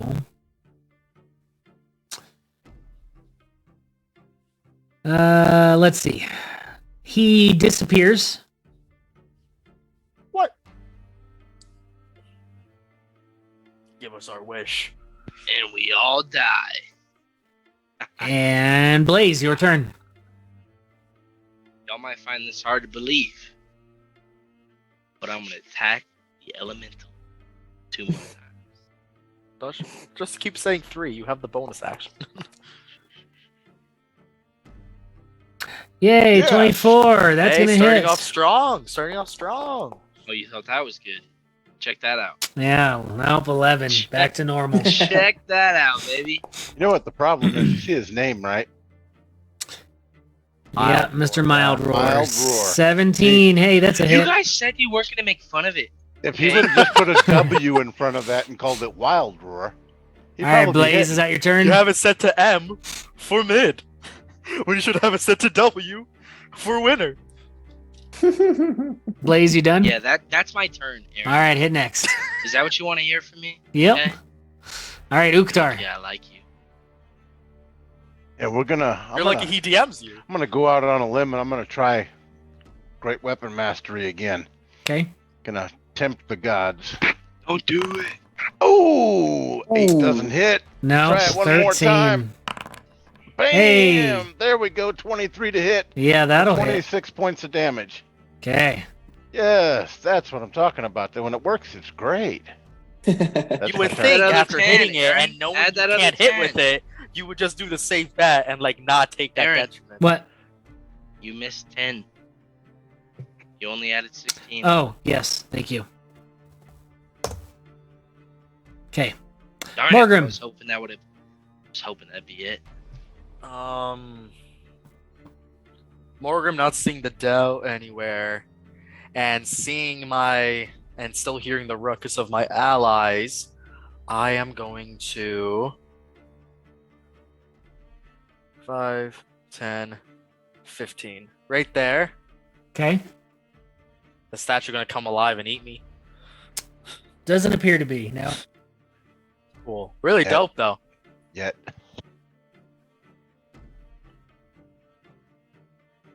Right there, and then I'm going to bonus action dash or action dash. Okay.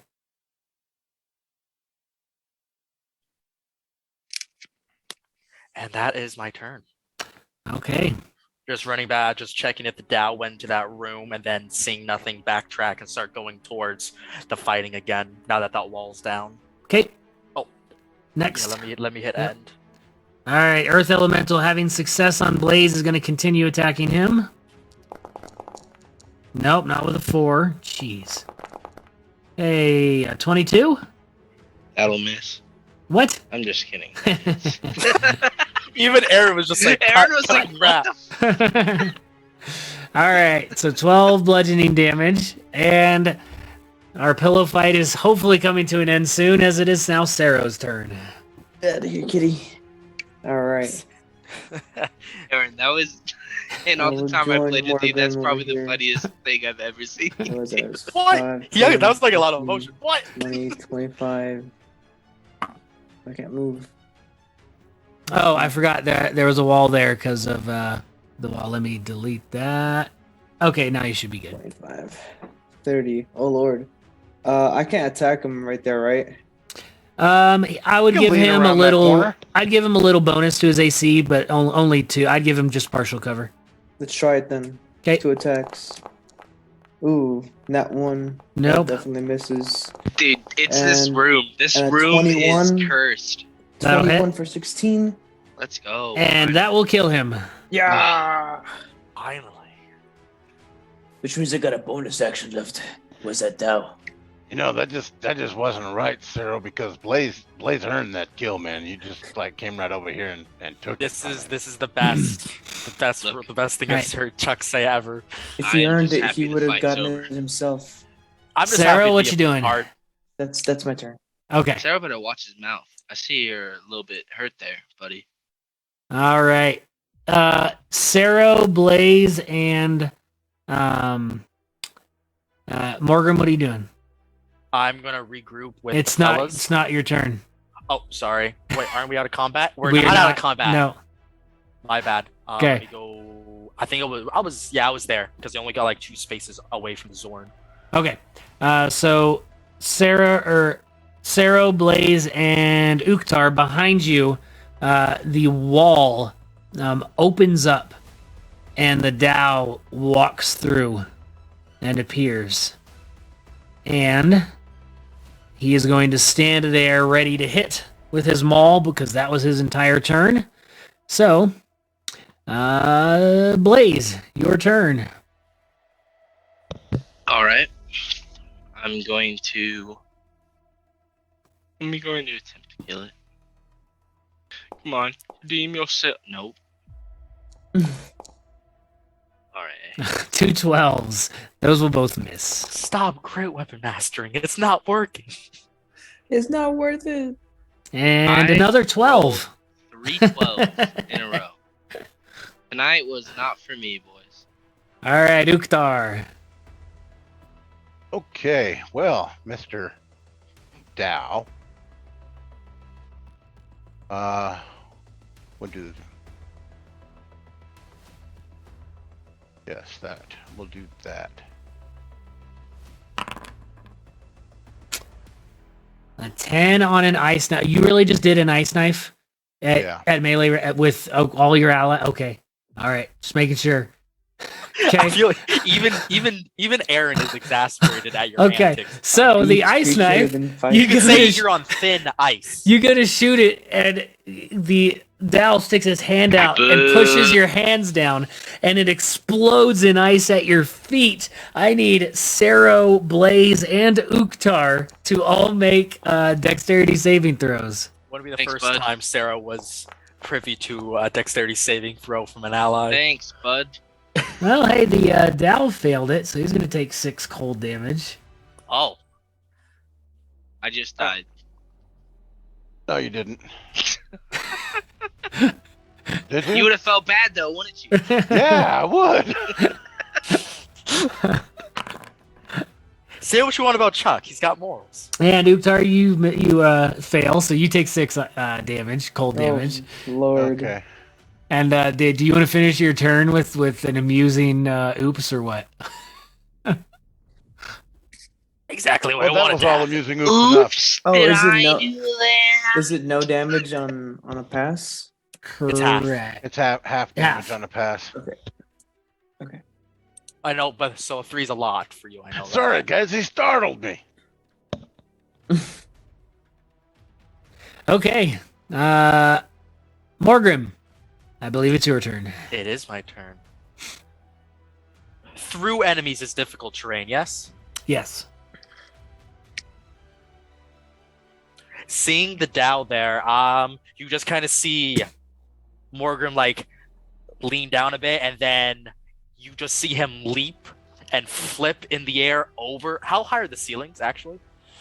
20 feet, I'd say- mentioned.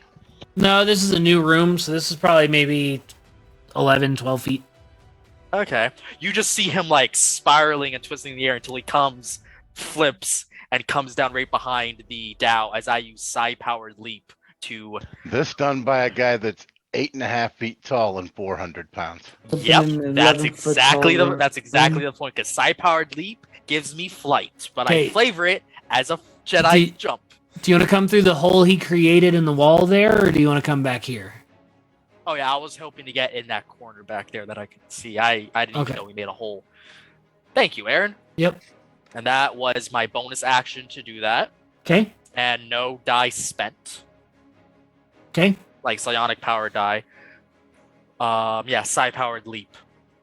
I'm going to use that. So you just see him twirl, go, and then he just comes up, reverse script on the hilt, slashing up, flip it up, and then come down with 2 strikes. 22 for 7. Okay. And on that first one, I'll do a psionic strike and a telekinetic thrust. So let's 9 force damage added to that and 16 strength save. He rolls a natural 15 for a 21. That's fine. I thought I was going to the 5, a little bit too much momentum on that. That is okay. And then second attack for Shatter Spike. Ooh, there we go. 25 for 10. Okay. And that will be my turn. All right, Saro. 2 attacks. Yeah.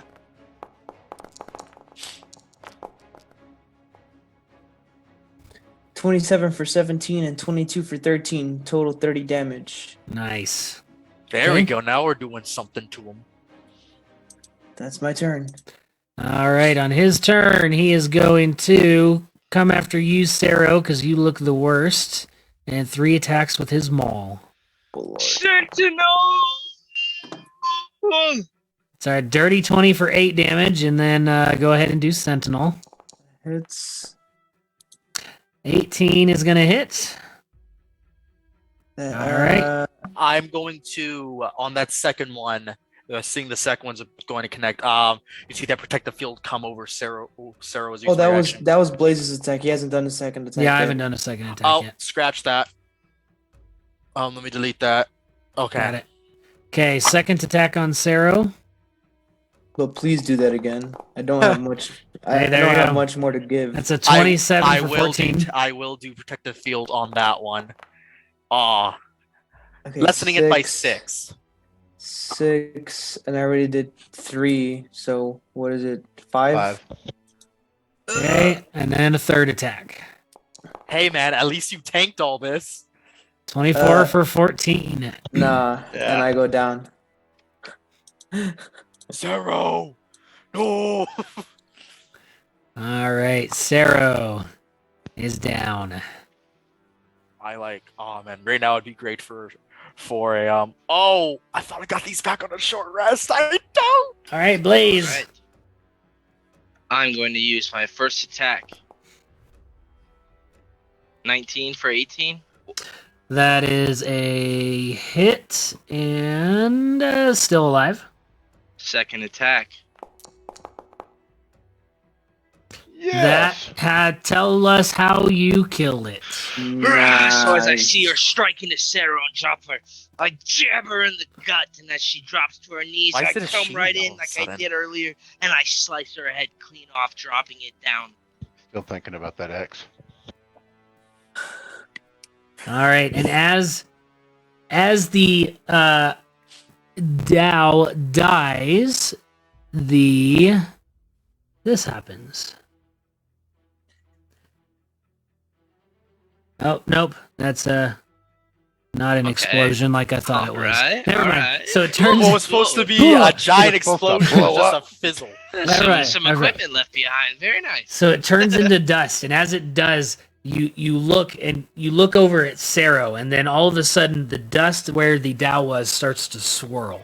And as it swirls, it starts to turn from the normal sand color to this black color. And what in the world is that? Okay.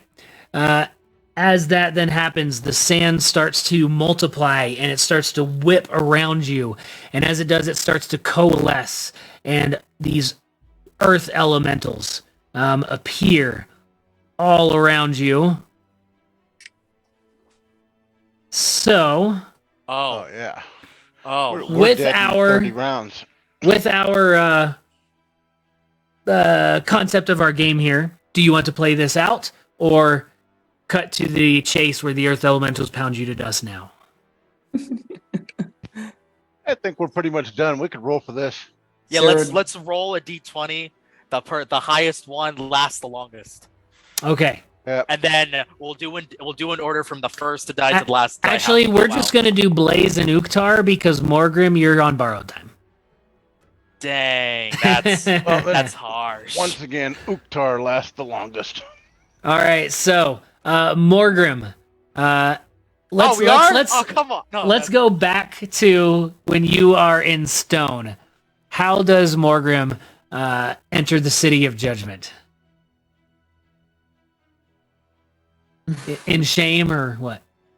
Confused at where he's at, and he sees this shimmering city, and he reaches down, just like checking his belongings, and he finds his book. He takes out his little spectacles, he clips them on his nose, he opens up his book, and proceeds to walk forward down the path. All right. Second to die, Sero. How does Sero enter the city of judgment? He takes off his helmet in this strange place and turns around, and the helmet goes shh at him instead. Love it. All right. Second up is Blaze. How does Blaze enter as he falls in battle to the earth In a elementals? blaze of glory, he goes down fighting as they all surround him.